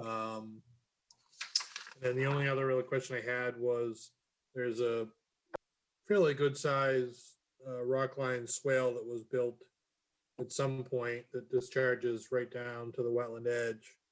And it wasn't clear when that was built or who built it, or if it was done with any kind of engineering design or not. I didn't see any significant erosion down at the bottom. I mean, it's moving the leaf litter around, but didn't appear to necessarily be carving out soils, at least at this point. But it's taking water both from the driveway of the property, that's the swale there in the photo. It's taking runoff from the site via the driveway as well as actually off of Whitman Road. So there you can see some of the erosion down at the bottom. Again, it looks like mostly leaf litter that's been pushed, but some of the intensity of storms that we're seeing, I just didn't know if the commission wanted some assurances that design, it was hard to tell whether it was something that was designed and built, or somebody said, well, we got to move this water through here, so bring a backhoe in and a load of stone, without a lot of thought on engineered design. Yeah, okay. So Don, maybe we can just get clarification from the homeowner on, or seek clarification from the homeowner on, if they know when that was installed, if there was a Okay. design. And then we just need the revised as-built plan. Because Matt, you didn't, you're just looking, we need clarification on if there is a PIB out there. That's the point. We're not quite sure if there was Yeah, ever I one mean, installed. there's a row of plantings and things that I think probably act as the PIB. Okay. But I think it needs to be some representation of that on the plan. Again, just like, with the Stony Brook one, so that some future person that may look at a plan understands that, there's not to be any development beyond that point. Okay, so basically, we've got no line creep in this. We're all set. It's just, we need to have the PIB demarcated, right? Yeah, I think so. Okay. Basically, basically along the tree line, Okay. some sort of representation on the plan. I didn't see any, it doesn't look like there's currently any lawn creep or any plans to do so, because the plants back there are pretty mature. Okay. All right. So we'll table this one, Don, until we get that information. All right. Sounds good. All right, Crosby, 407 Wood Street, this is a new application that we received, an RDA. That looks good. Review of draft minutes. We have May 26th, June 9th, July 14th, and August 11th. Did everyone get a chance to take a look at those? And are there any comments or questions? They look good to me, Don. All right, if I get a motion to approve the minutes for May 26th, June 9th, July 14th, and August 11th, please. Make that motion. Melissa made the motion, and a second. Janine, I'll second. Janine seconded. We'll do the roll call. Melissa, Aye. Carrie, Aye. Janine, Aye. Ted, Aye. and Jeff is an aye. All right, thank you. Okay, Don, so we have Paris 68 South Mill Street. This is an exemption request. Yes, let's see.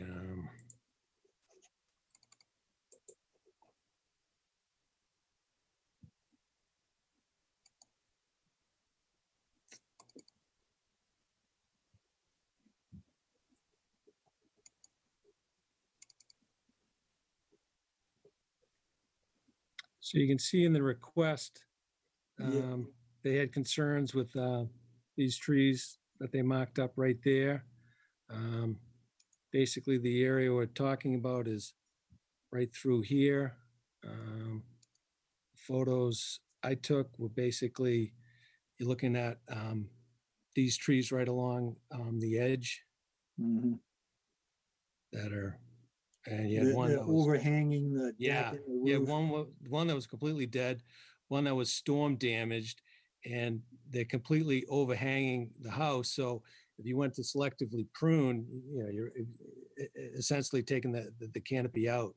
So they were amenable to planting smaller trees, you know, on the slope that would, you know, help keep the slope stabilized and not become so problematic. Yep, okay, I think that makes sense. Does that sound okay to everyone? Any objections? I have just one small question. It sounds amenable and I'm fine with removing the trees. I'm wondering how long it takes for new trees' roots to establish enough to hold a slope. Are there additional plantings that would be better in the short term to hold that slope together? Well, we're still, and obviously they're not going to remove the root system that's here. They would just cut the tree. So Okay. you're still gonna, you know, you're gonna, you know, they're not going to grub this out. So Okay. you're still going to have the stabilization there. Then they would pick a spot away from these stumps. So you're going to get additional, you know, Okay, rooting there as well. That makes sense to me. Sorry to interrupt. Okay, and it's an exemption request, so we don't need to vote on that. Okay. Thank you, Don. All right, Sing 42 Greenwood Road. This is a review of current and past site activity. And I am going to recuse myself on this one. So Melissa, if you can just take the lead, please. Or Carrie? Sure.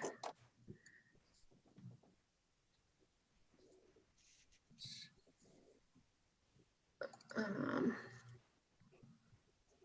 I believe we have Mr. Singh on the, say, do we have? Yes, I'm here. I'm sorry. yep. Just bringing up some of the information. And let me get the old site plan. Let's see, it is the as-built plan. Right there.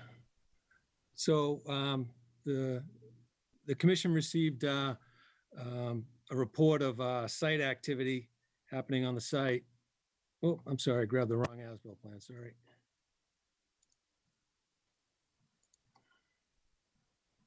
(983). Here we go. So this was the last the commission had seen on this site. The commission issued a certificate of compliance back in '04. And then I met the property owner on site, and it looked like there might have been work beyond the area. And I know this as-built stinks. It doesn't really show. Let me just show you the approved plan.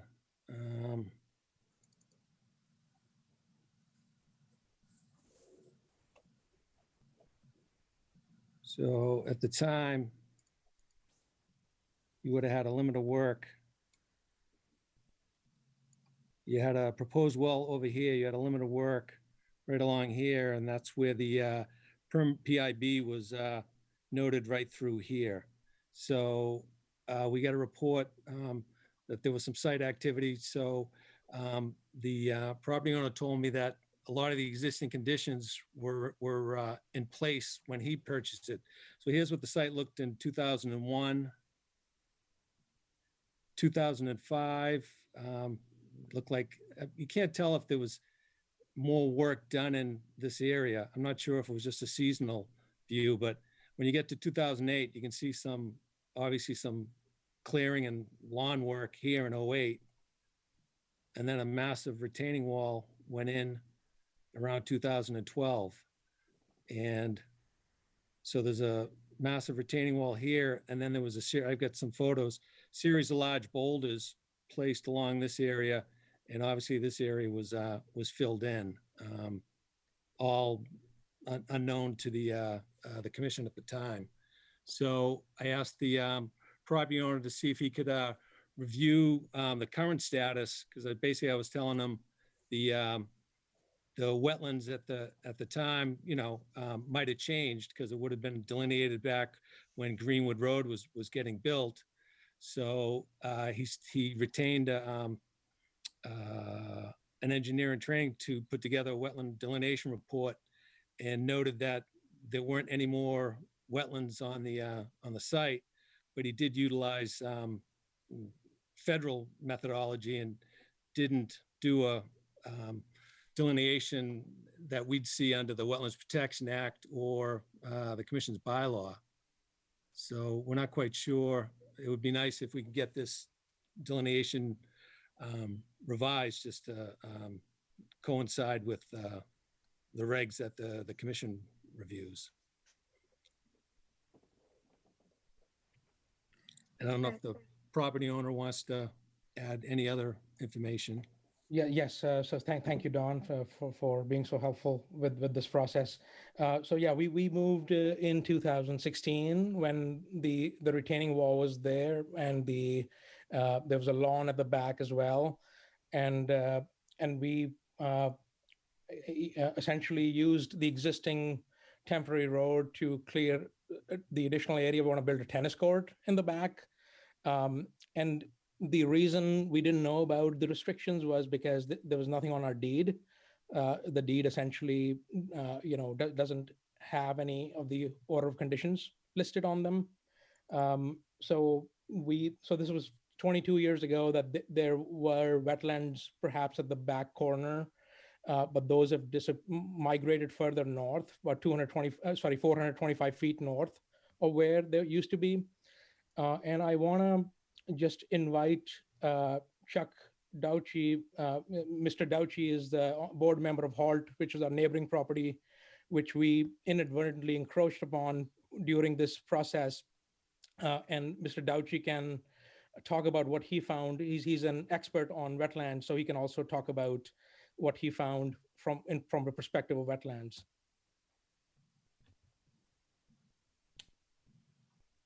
Okay, he's on the call tonight. Yes, he is. Mr. Douchy, I think you're on mute. Yeah, he is on the call.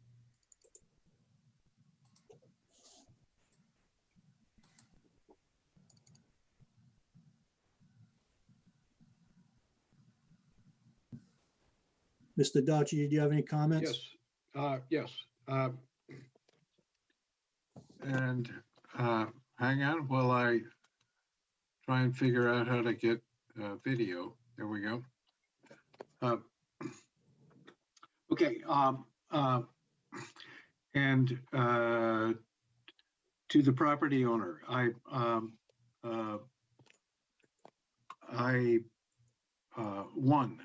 let me identify myself. I am a director of the HALT Board of Trustees.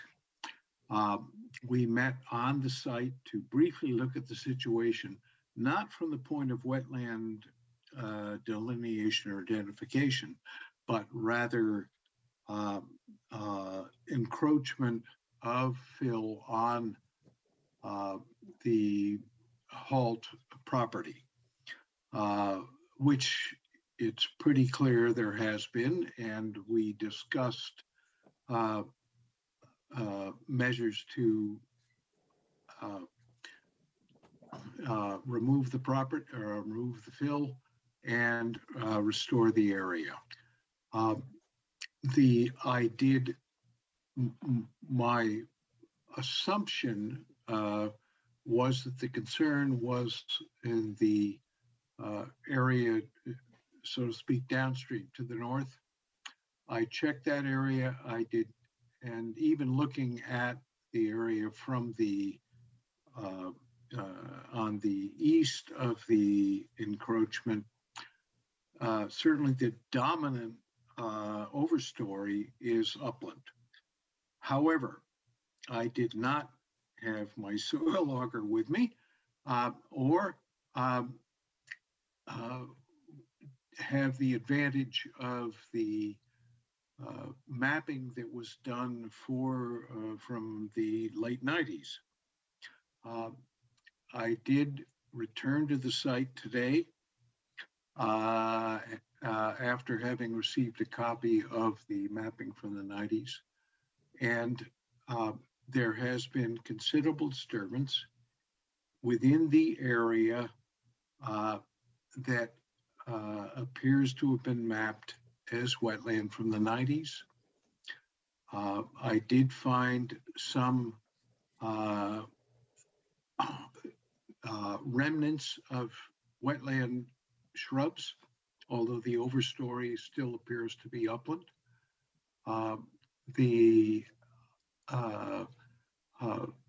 With my auger, I found a few spots that are marginally hydric soils.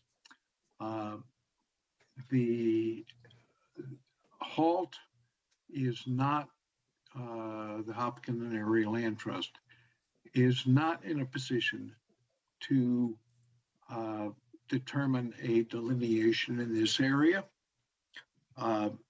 We await the commission's decision on this. We do want the area that was disturbed to be restored within certainly the halt property. And we will work with both the commission, the landowner, and the owners association to achieve that goal. But I leave it to the commission, their consultant, and the landowner's consultant in terms of where the appropriate wetland boundary decision is made. Thank you. Okay, so at this point, I think that actually, Matt, can you speak just briefly on the difference between the federal delineation and the state and local delineation? Sure, I'd be happy to. So I would say I'm probably 90% or maybe even more of delineations.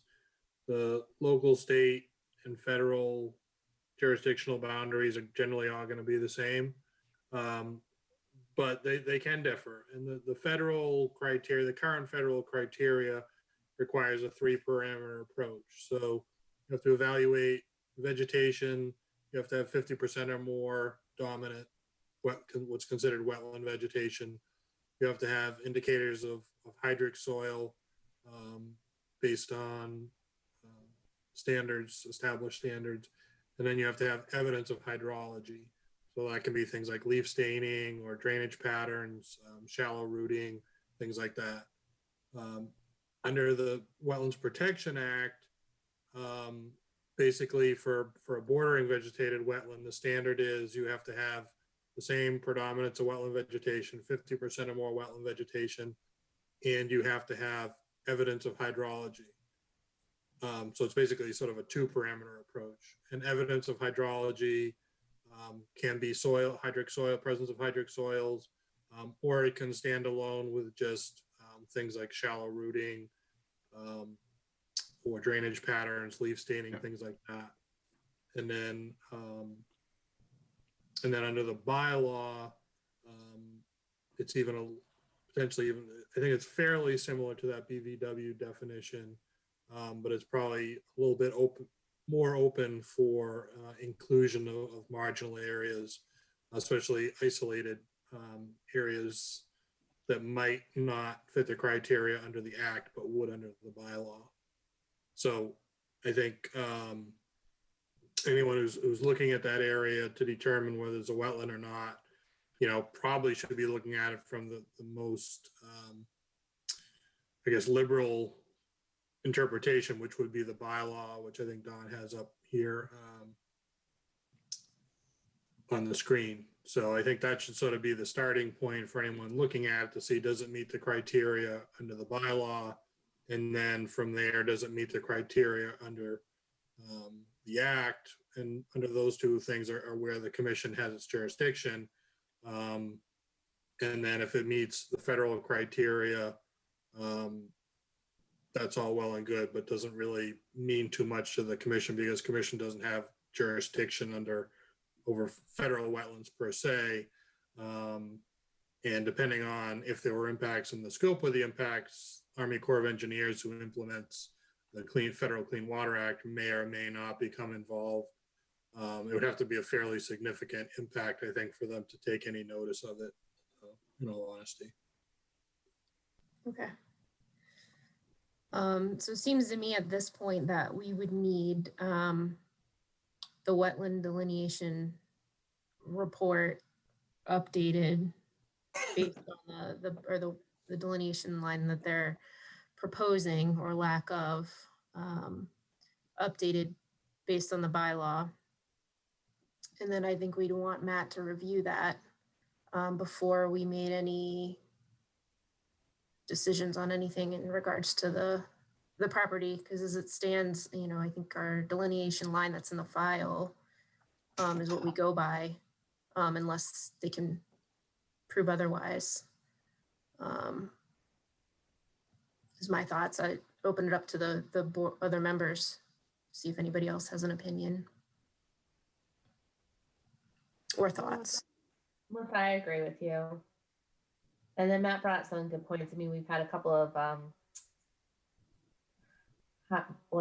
cases lately with the isolated wetlands that were very specific to our bylaws. So it's really important to make sure that it's done in accordance with our bylaws. Since we do have a lot of, you know, things that come up there, just local issues and not higher, you know, the state doesn't have jurisdiction or whatever it is. Right. I think in the meantime, we got to, you know, make sure, I don't think any additional work should occur on the site, and it should be stabilized. In the meantime, assuming that wetland line is where it is in the record.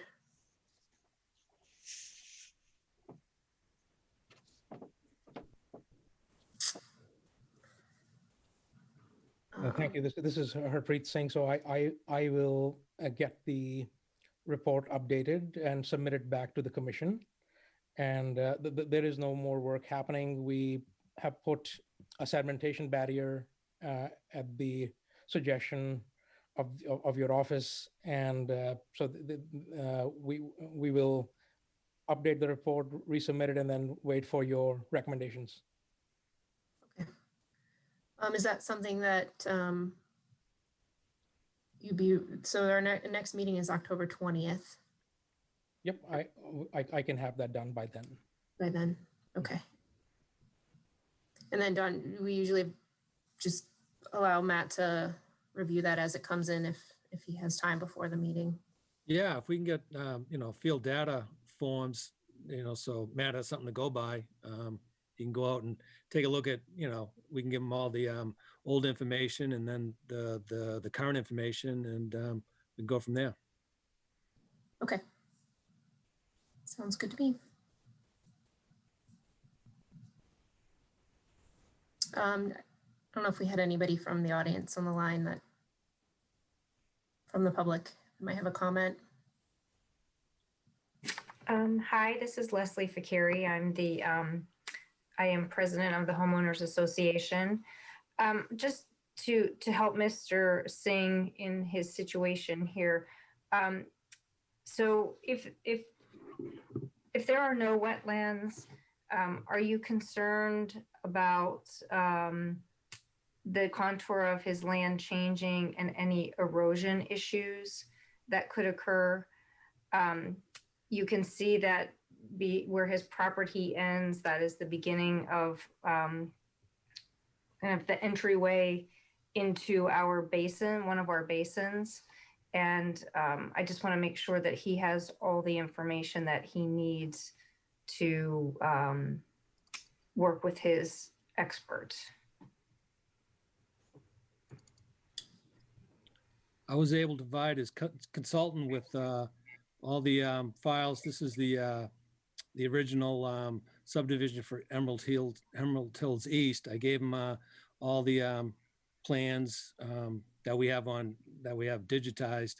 I was able to give him plan file for the construction of the house as well. I believe we might be able to pull up. I know the plans were for the lot were on 4 different sheets. So let me just try to remember which one will give you a good look at the basin that the homeowners association is concerned with. The basin itself is actually several houses down. Right. But I don't, we just need to pay attention to that. And I don't know, because that backyard has been changed significantly, if there are issues that the commission worries about or another area of town worries about from an erosion perspective. Here's lot 29 right here. Here's the basin as proposed. So there is some significant area away, and the area that was disturbed wasn't in this corner. It was further up lot. So if you go to the GIS, this area wasn't disturbed. It's basically, and there's a large, if you look at the photos, there are large boulders down at the bottom.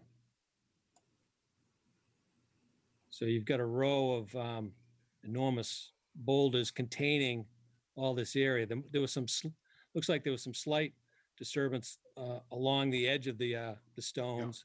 Yep. But the whole area, yeah, there's little, so you can basically see the area that's been cleared. But it's basically all in this area, not down in here, and not, I didn't see any erosion going really beyond this wherever the row of boulders are, which I'm assuming is right about here. Okay. Thank you. Yeah, I think jurisdiction really depends on that Yep. wetland line. And for now, it's in our jurisdiction unless, they can prove otherwise, and we agree. Speaking for Halt, since we are responsible for some of the land on which the work has occurred, we have discussed with the owner restoration. However, if the commission determines this to be a violation, then we certainly would want to be party to the discussions as to the restoration process, and look forward to working with both the owner and the commission to resolve this. Okay. And it's hard to tell from the photos, so the actual clearing, is that happening on the right side of the house in this picture? No. Yes. The new roadway. Yeah. From Yes. Yes. The clearing and filling has been to the right of the property line of the easterly sideline.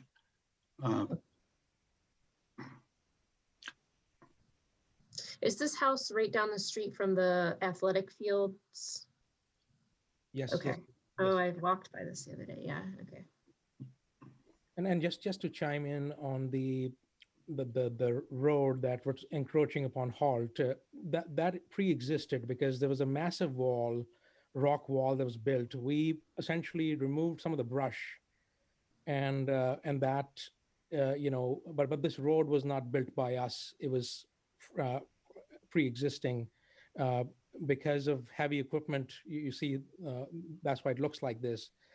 But it's not something that was our doing. So that's why we didn't know that was Halt property, because the lot is cut at a certain angle. So that probably right down in here, getting around that wall. This is Kimmy Razimi. I am a neighbor over on the other lot, aside from the halt lot. I'd be remiss if I did not say that we've been here for 15 years. We were here when the previous owners built the wall, and we believe that there was not a road actually that had been previously there. That wall took almost 2 years to build. We did not know that there was anything going on because there was no large equipment when that wall was built. It was done by a local contractor, and those stones to build the wall were brought in by wheelbarrow, which is why it took so long. So I would have to suggest, to be honest and transparent, being a neighbor and seeing all these things happening over the years, that there was not, in fact, a road there prior to Mr. Singh's insertion of that road. Okay. Through the chair, Yep. Yes. these stones are huge. A machine would have to, unless they were unearthed on site.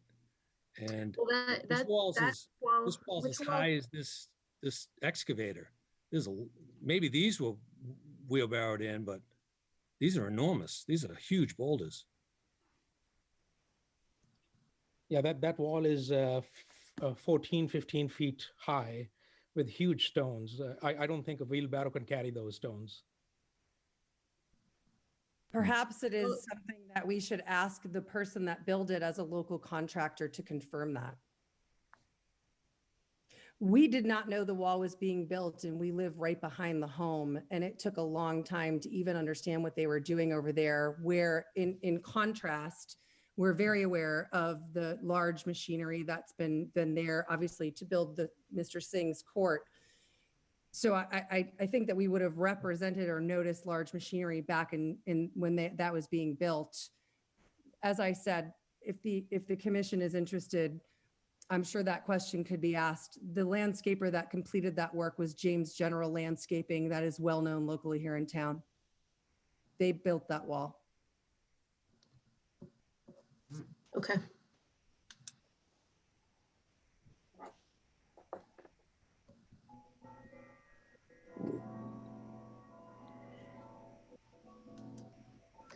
Okay, we can try and get some more history on it, but I think determining, I think we'll be interested to hear about the wetland line at the next meeting.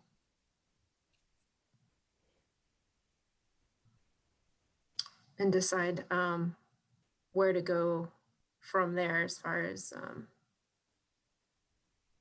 violations and restoration work.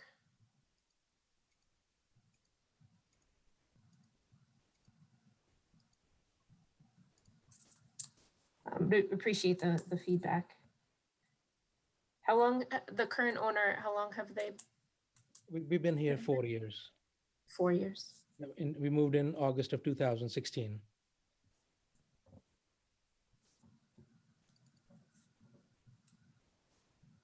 Okay. Thank you. I think that's it for now.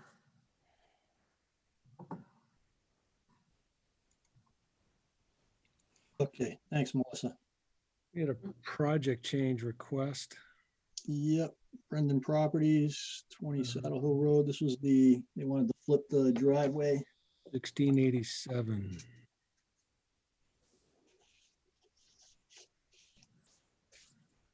And I did drive by this property, Don, and take a look at the site, because if you remember, there was, the concern that where the driveway is currently proposed, it's tough to pull out safely because it was kind of on a turn on Saddle Hill Road.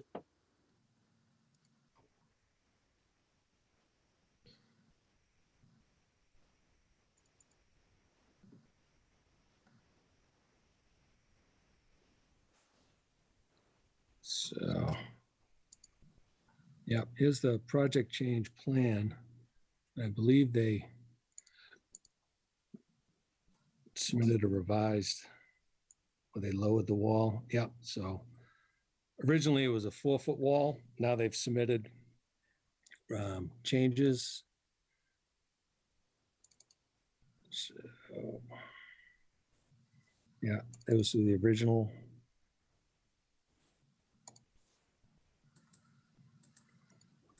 This is the original, right? Yeah, so for project change. So they had originally submitted a plan with the 4-foot retaining wall.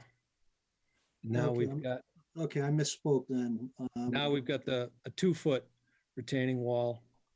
And I think he gave us some, and his rationale regarding the revised plan.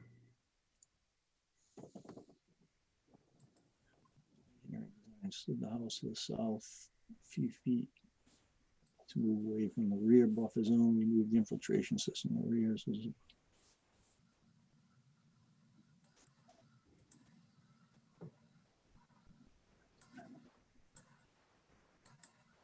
okay. All right, I'll open this up to, I think I'm fine with it, but let me open it up to the commission members for comments. Questions. Is Mr. Flynn on the call? This is Brian Waterman from WDA Design Group, the design firm on the plan, and also I was the wetland specialist on the wetlands out here. Okay, Mr. Flynn. How So are you I'm here tonight? to speak on behalf on the plan changes if you need.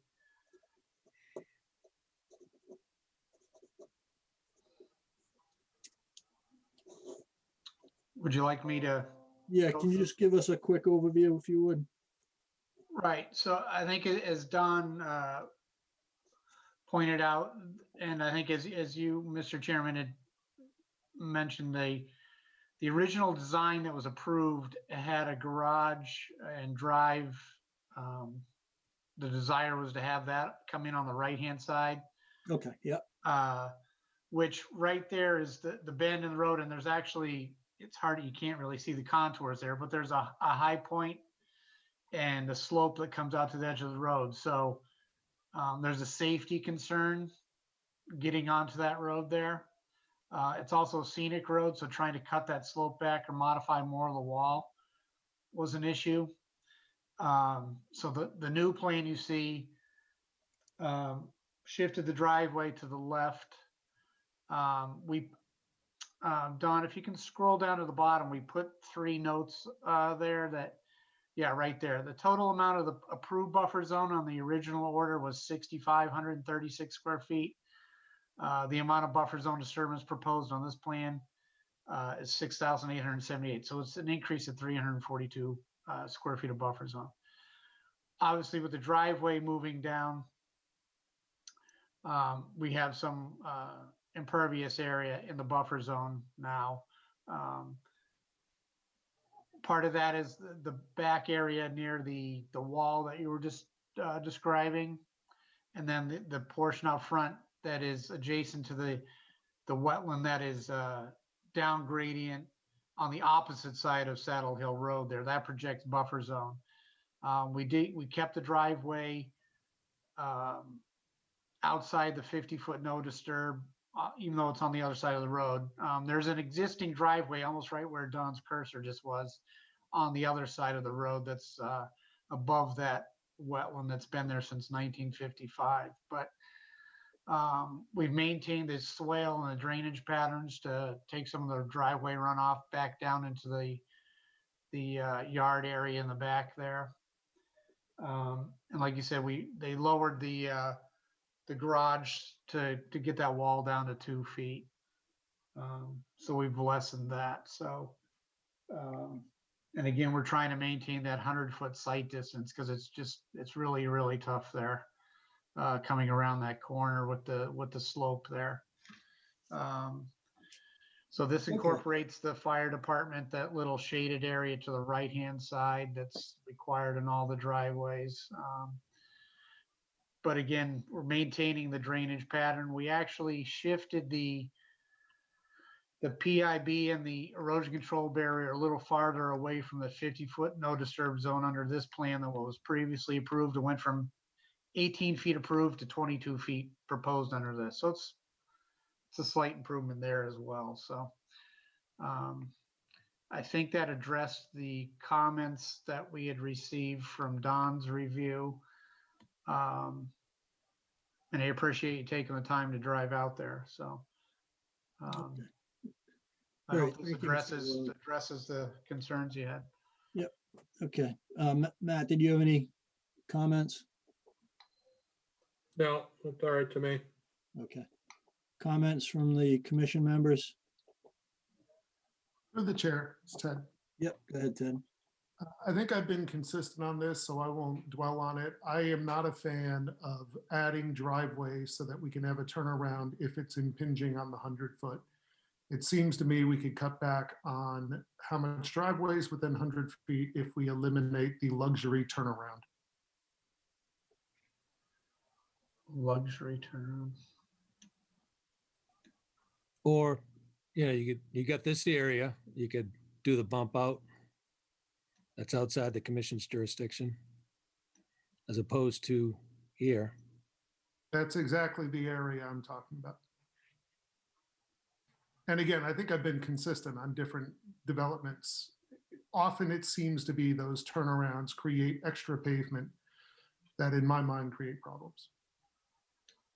Yeah, I mean, that facilitates the turnout. If you're parked in that back edge of the garage coming out, you would have to cut back across to get into a turnout that's outside the actual buffer zone. That's portion of that's in the buffer zone there is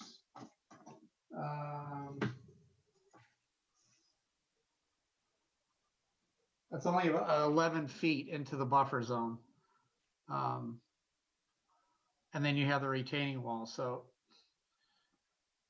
it is in the buffer zone, but, there've been other ones approved on this project. It's a small area in the buffer zone. It's literally 11 feet into the buffer zone. I understand, and they may have been approved, but I think I voiced my disapproval with everyone. So I'm voicing disapproval with that feature again. I'd love for all of that to be pulled back. Understood. All right. Any other comments from commission To members? the chair, Yep, go ahead, Carrie. I just can't see on the screen. Can you scroll down? I'm trying to understand where the PIB is, and then what those little markings are on the left. So I can't read the graphics on the top. Yeah, if you keep scrolling. Okay. Loam and seed area. And just yeah. I'm just wondering, it seems like, is the permanent movable barrier all the way at the edge of the property? I mean, if some of that's becoming meadow, it just seems like if they're gonna put all that impervious area, I feel like more can go, can be protected, on the edge. Right? Am I reading this correctly, that one area is gonna be natural meadow, but the barrier is behind it? Yeah, there was going to be an area in here where the pheno rods are. So I'm just wondering if, why the driveway is going to be there. What are you going to use that area of the lawn for? And if all that's just made to go wild, maybe that will provide more of the buffer that's kind of been taken away. Yeah, there was no change to that from what was approved. Yeah, this is meadow in here. Yeah, but now you have a driveway on that side. So now somebody's going to want to mow by the edge of the driveway, and they're probably going to impringe, as opposed to if one was on the other side, they probably wouldn't have used it as much. Yeah, you're gonna get snow dumped over there and stuff washing down.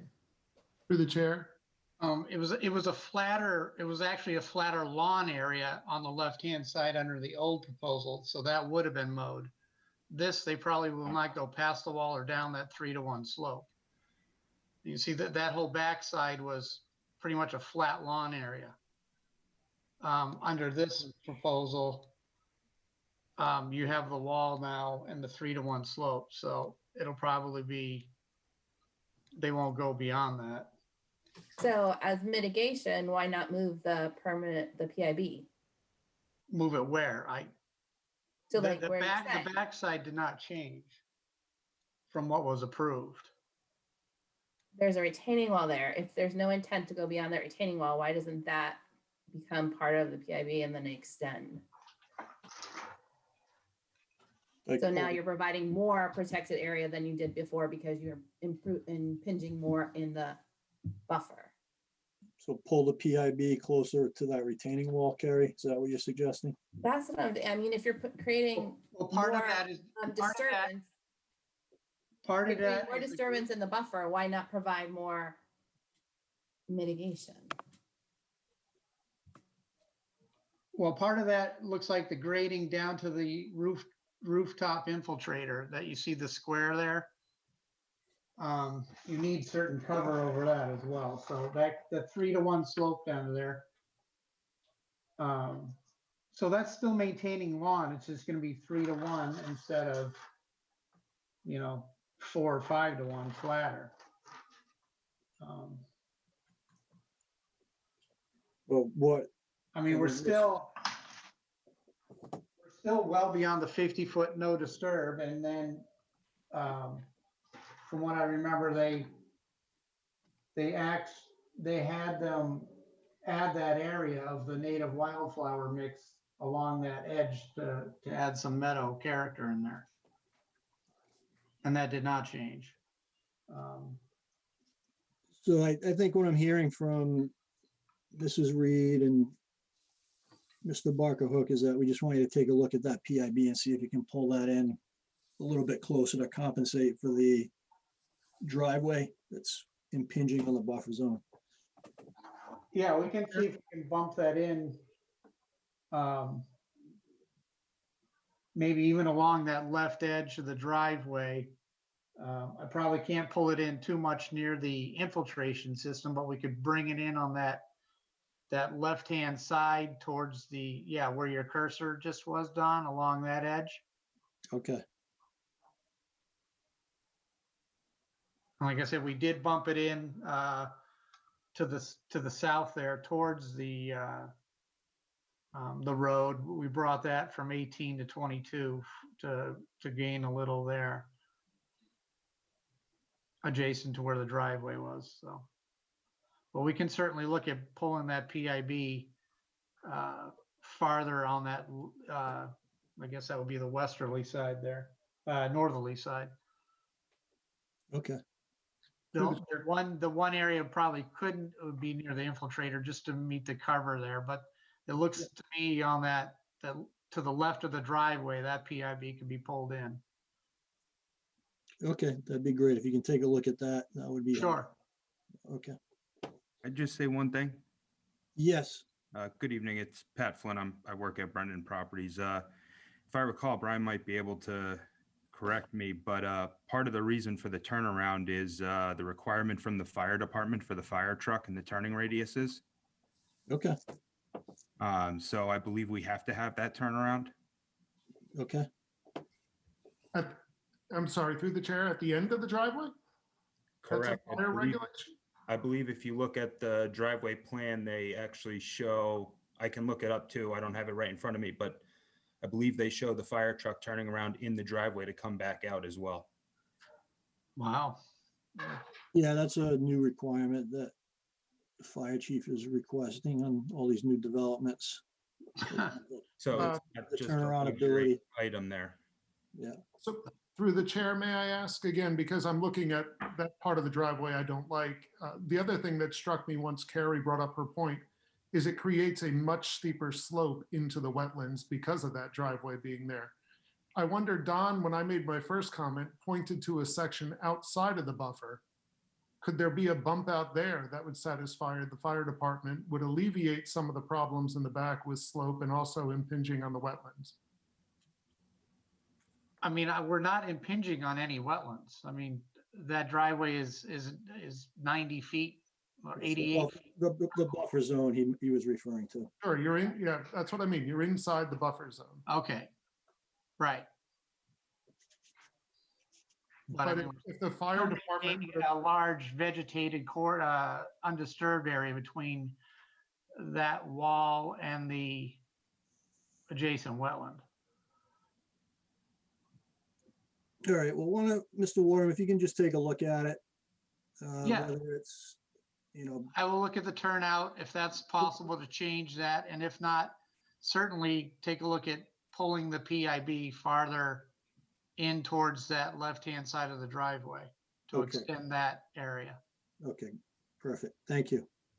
All right. All right, So and then our next meeting is October 20th, so, we can. take a October look at it. 20th, okay. Yep. Thank you. Okay, thank you. All right, good night. Good night. Thank you. Thank you, Mr. Flynn. Okay, public forum requests. So Hopkinton DPW, Lake Maspinock, extended drawdown request to waive order of condition numbers 52 and 53. I believe Mr. Westerling is on the line. Good evening, through the chair. Good evening to the commission. Good evening. So I want to thank Dawn for helping me out just today, and I want to thank the commission for considering this. It is a last minute request, but we have an opportunity that just came up for us to be able to draw down the lake to the triennial 8-foot. And if you recall, we were not able to do that last year because of concerns with Spindle Island. And then also we were denied our notice of intent for spreading herbicides in the lake to control the weeds. And a recent inspection of the lake has shown that the weeds are growing. They're, of course, it's the end of season, so some of them are dying off, but we had quite a crop of lake weeds this year. So we have an opportunity here to take advantage of the 8-foot drawdown. The folks at Spindle Island have agreed to allow the town to draw it down to 8 feet.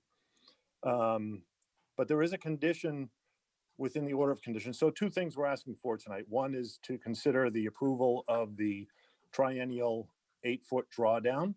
And the second is that there's a condition number 50, I believe it's 52, that the extended drawdown should not be conducted during or immediately following periods of extended drought.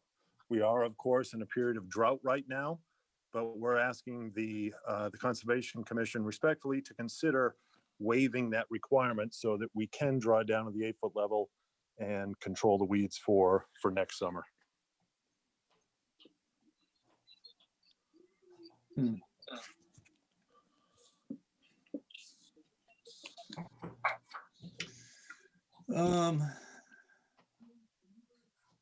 Matt, what are your thoughts on this?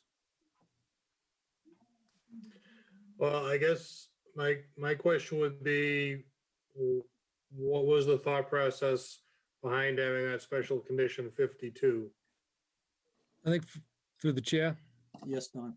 Yeah, it's been a while, but I thought it was, there was the applicant had put together a geohydro study and, talking about water budgets and, would you get water to come back up? If you're in a drought now, you don't know how far the drought's going to go. And I think the lake is, some groundwater feeds it, obviously the surface flow, and then what you get from rain. So from a water budget perspective, are you going to lower this down and then are you going to get the rebound next spring? Yeah, and I guess that's my concern. If that was put in there for a good reason, and I think what Don described certainly makes sense, then that seems like that might be a fairly important condition to maintain, especially where we seem to be headed into severe drought territory. There doesn't seem to be much relief on the horizon here. Yeah, I mean, I tend to agree with that. I wouldn't want to be put in a situation where we approve this, the drought conditions continue into the winter and spring, and then we're in a situation where the water level only, comes up 3 or 4 feet, so I guess it's, you know, I understand the situation with the weeds, but I think the folks that live around the lake are gonna be more upset if, you know, they're not allowed to, you know, the water level doesn't come up and they can't swim at the docks and, you know, they can't bring the boats into the lake up to the docks, you know, that type of thing. You know, it's a tough one, because, you know, it's uncertain as to what, the situation is gonna be with the drought going forward, but I'll open it up to the other commission members for their comments and thoughts. Through the chair, Yes, just one other comment, Jeff. I think certainly your points are valid about, you know, people being unhappy, but I think the other end of that is, you know, wildlife potentially being unhappy if the water levels are that much lower, be it fish or amphibians or reptiles, you know, that's potentially very important. absolutely, absolutely. Yeah, I agree. Okay. Just Comment? Yep, go ahead, Melissa. Melissa, Mr. Westling, do we know how much lower the lake is right now, or what it's drawn down to? I guess just due to drought. How much more does it need to be to get to 8? Well, through the chair, we only just started drawing down the lake level itself. So it was fairly full. I defer to people who happen to live near the lake. But I think that it was near capacity. We only just started drawing it down maybe a week or so ago, and we're seeing it's maybe down 6 or 8 inches. So there's nothing dramatic of a drawdown yet. So we are following the operation and maintenance plan for the dam and bringing it down to its normal 5-foot drawdown level. So this would be an additional 3 feet on top of the normal 5-foot drawdown.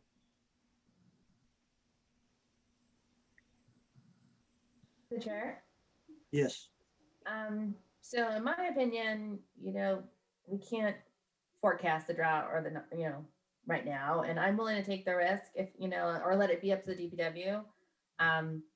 You know, I think either way, if they do the extended drawdown and there is drought condition, when it comes back up, it will be lower.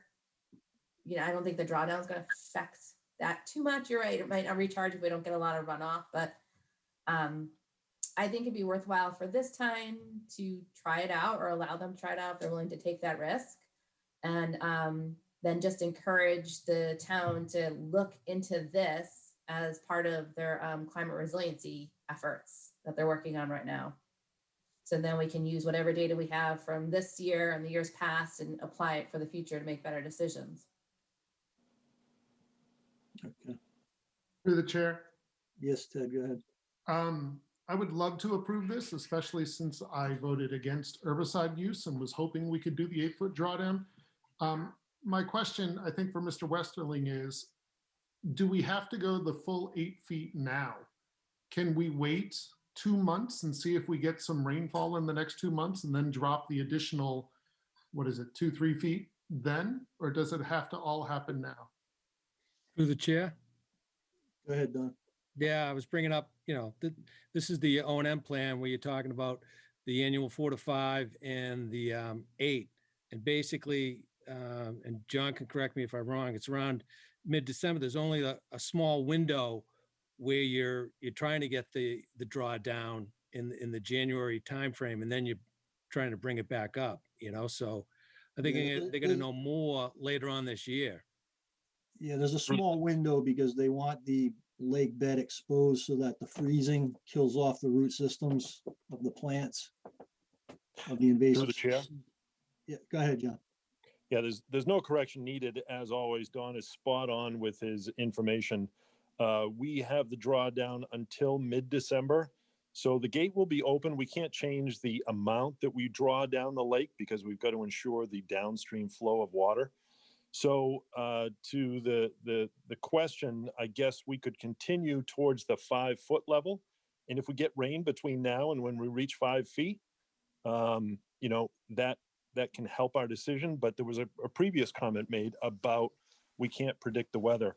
Even if we go down to the 5-foot level come mid-December, there's no guarantee that we're going to have significant snow for snow melt. or that we're going to have rains in the spring. So, if the drought continues, we may have problems bringing it up from the 5-foot level anyway. We're really trying to forecast the future, and that would be the spring with snow melt and spring rains.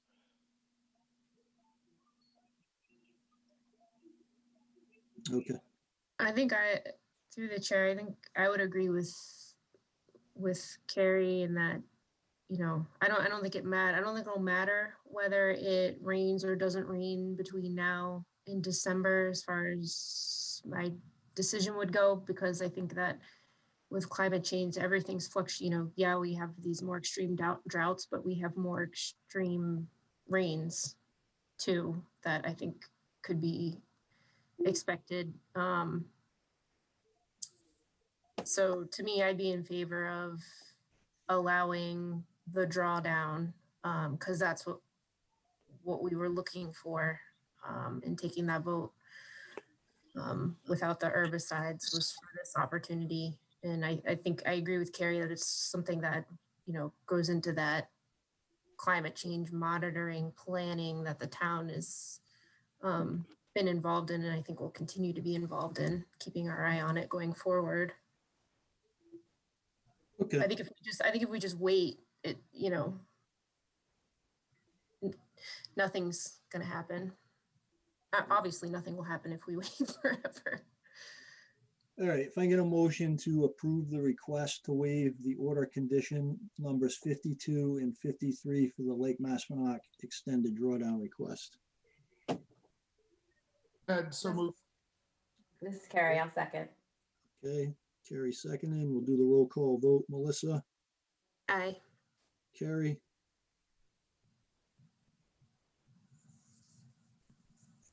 Carrie, Oh, aye, you didn't hear me? Aye. no, you're on mute. Janine, Aye. Ted, Aye. and Jeff's an aye. Okay. Thank you, Through the Mr. chair. Thank you very much to the commission, and thank you very much to Mr. McAdam. Okay, appreciate it. Have a good evening. Good night. Okay, Mr. Petruzzi, I'm here. 0 Leonard Street. Thank you for your patience. No problem. So the last time we met, we were talking about a condition in the orders regarding the start of construction. And there seemed to be some concern that we hadn't received all of our permits or approvals as in the order. So we did meet with the planning board, and that meeting's been continued until November 2nd, where they hope to finalize the details of the standards of construction that they're going to require of us within the right of way of Leonard Street. So we've installed all of our erosion controls and have requested an inspection, and also would like to proceed with a pre-construction meeting, and also to proceed with tree clearing activities, so we could stabilize the site before the winter comes, and so on and so forth. So in our minds, we have complied with the order of conditions relative to that specific condition. We really don't need a permit from anybody to build or construct Leonard Street. We're simply in front of the planning board to determine the standard of that construction as it's shown on the plan that has been approved by the commission.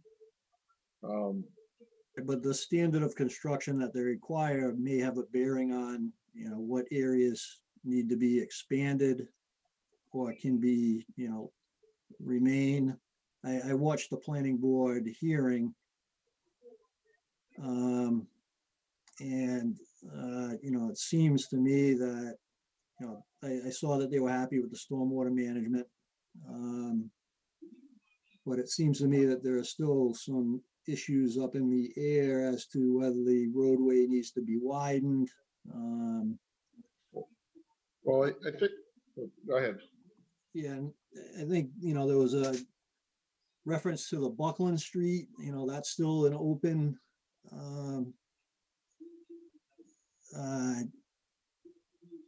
process with them at this point as well. Well, that's been, that matter has been continued similar to how we continued it with the commission. If you recall, we kept those hearings open until we finalized all of the hearings related to the change in the plans for the Lennon Street orders that have subsequently been issued.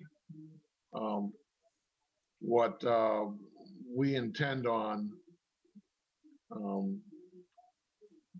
discontinuing those hearings related to Buckland Street once we complete the process with the planning board for this. It's called, if you listen to the hearing, it's a petition to construct a private way. Right.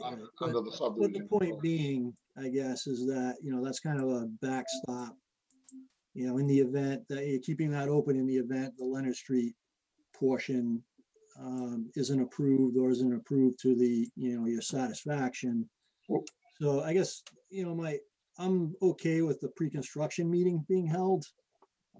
It seems that it probably wouldn't make sense to do that until we know what the road construction is that's going to be required from the planning board.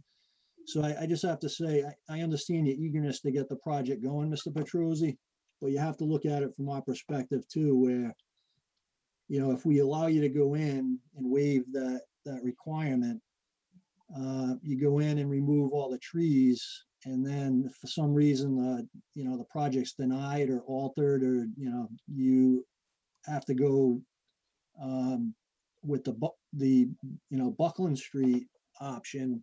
It doesn't look good from the commission standpoint. And we have to look out for the town's interest and the abutters' interest. So, unfortunately, I just have to say that we have to wait until you get planning board approval. So, I know that's not what you want to hear, but, it's a standard condition. I know, but the commission relates to state and local permits and approvals, and what we're in front of the planning board is not a permit or an approval. It's a design stand. No, well, we have, under the general laws, we have the right to go in there and build the road with the commission's discretion, because they issued the order of conditions. We have the right to go in there. You don't know what you're gonna build yet. Well, we know that the issues that are related to the planning board is that, they've agreed to a 20-foot right-of-way width. The issues that are remaining are the waivers related to sidewalks, berms, trees, street trees, the things that we requested waivers for, which are part of their standard construction standards. All of those issues, all of those items were all waived on the proposed construction of Buckland Street. So it's not likely that they're going to make them a requirement on the Leonard Street side when none of those things exist today, which is there's no sidewalks, there's no berm, there's no. I mean, it's 3 weeks that we have to wait, until you get your decision from the planning board, So, I mean, my position is, we keep that condition in place. It's there for a reason. We haven't waived it on any other subdivisions that we've worked with. So, let me just open it up to the other commission members and they can comment as well.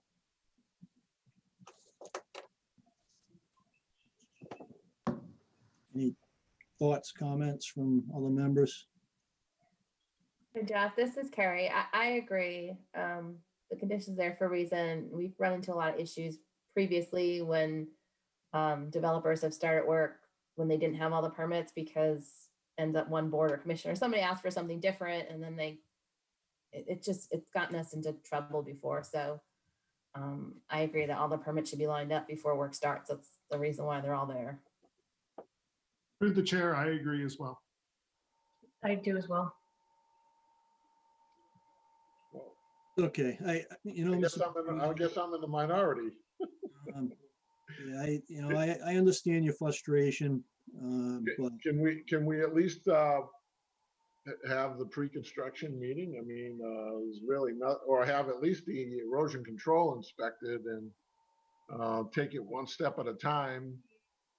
As I mentioned during the last meeting, you know, my concern is that you just heard that we're in a drought situation. My concern is that that we get into a wet season. Now is an ideal opportunity to work on that site because of the dry conditions and get it stabilized and put the controls in that are needed for controlling the water and so on and so forth. So my concern is not so much that we get started, it's that the consequences of not getting started could be, you know, negative towards the whole process. So, but if we can take it one step at a time and have yeah, we can erosion controls inspected and have we can do an inspection of the erosion controls, certainly. We can do that for you. What about a pre-construction meeting? Can we schedule that for like November 3rd? Yeah, we can do that. You know, or close to it. Through the chair. Yep, Don, go ahead. Yeah, I mean, we would love to just go out once, you know, typically at our pre-construction, we're also reviewing the erosion controls. It just seems, you know, inefficient to go out twice, once to look at the erosion control, and then a second time to do the pre-construction. Be great just to set the date for the pre-construction and do it all at one time. Well, okay. Why don't we, why don't you touch base with Don, Mr. Petruzzi, and see, you know, if you can get a pre-construction meeting scheduled for, you know, November 3rd or 4th or close to it. You know, that way you should have the planning board decision. We can move things along, you know, as quickly as possible once you have their decision. okay. Yeah, we can meet. Yeah. What's the date of the planning board? The 2nd? So, Yeah. okay, yeah, we can do the 3rd or the 4th. When do they meet? On Mondays? So that would be a Tuesday? Yeah, election day. It's a good day to get out of the office. Yeah, it's good. It's not a meeting day either for the commission. Yeah. I don't know if Matt's available, but yeah, we can try and set something up. That's far in advance. Right, well, we can coordinate that because obviously everybody has a schedule that we're trying to work around. Right. Okay, thank you, Mr. Petruzzi. All right, can I go home now? Go home now. I'm home. A glass Bye-bye. of warm milk and a chocolate chip cookie. All right. Okay, moving along. So 0 Pond Street, Town Forest. This was Ed's request, Don, correct? Correct. He dropped off, so we'll table this to the next meeting. Okay, cool. All right, so if I can get a motion to adjourn the meeting. I'll make that motion. All right, Melissa made the motion in a second. Good. All right, Carrie second, and we'll do the roll call vote. Melissa, Aye. Carrie, Aye. Janine, Aye. Ted, Aye. and Jeff is an aye. I think that's everyone. All right, folks. Well, thank you very much and have a good evening.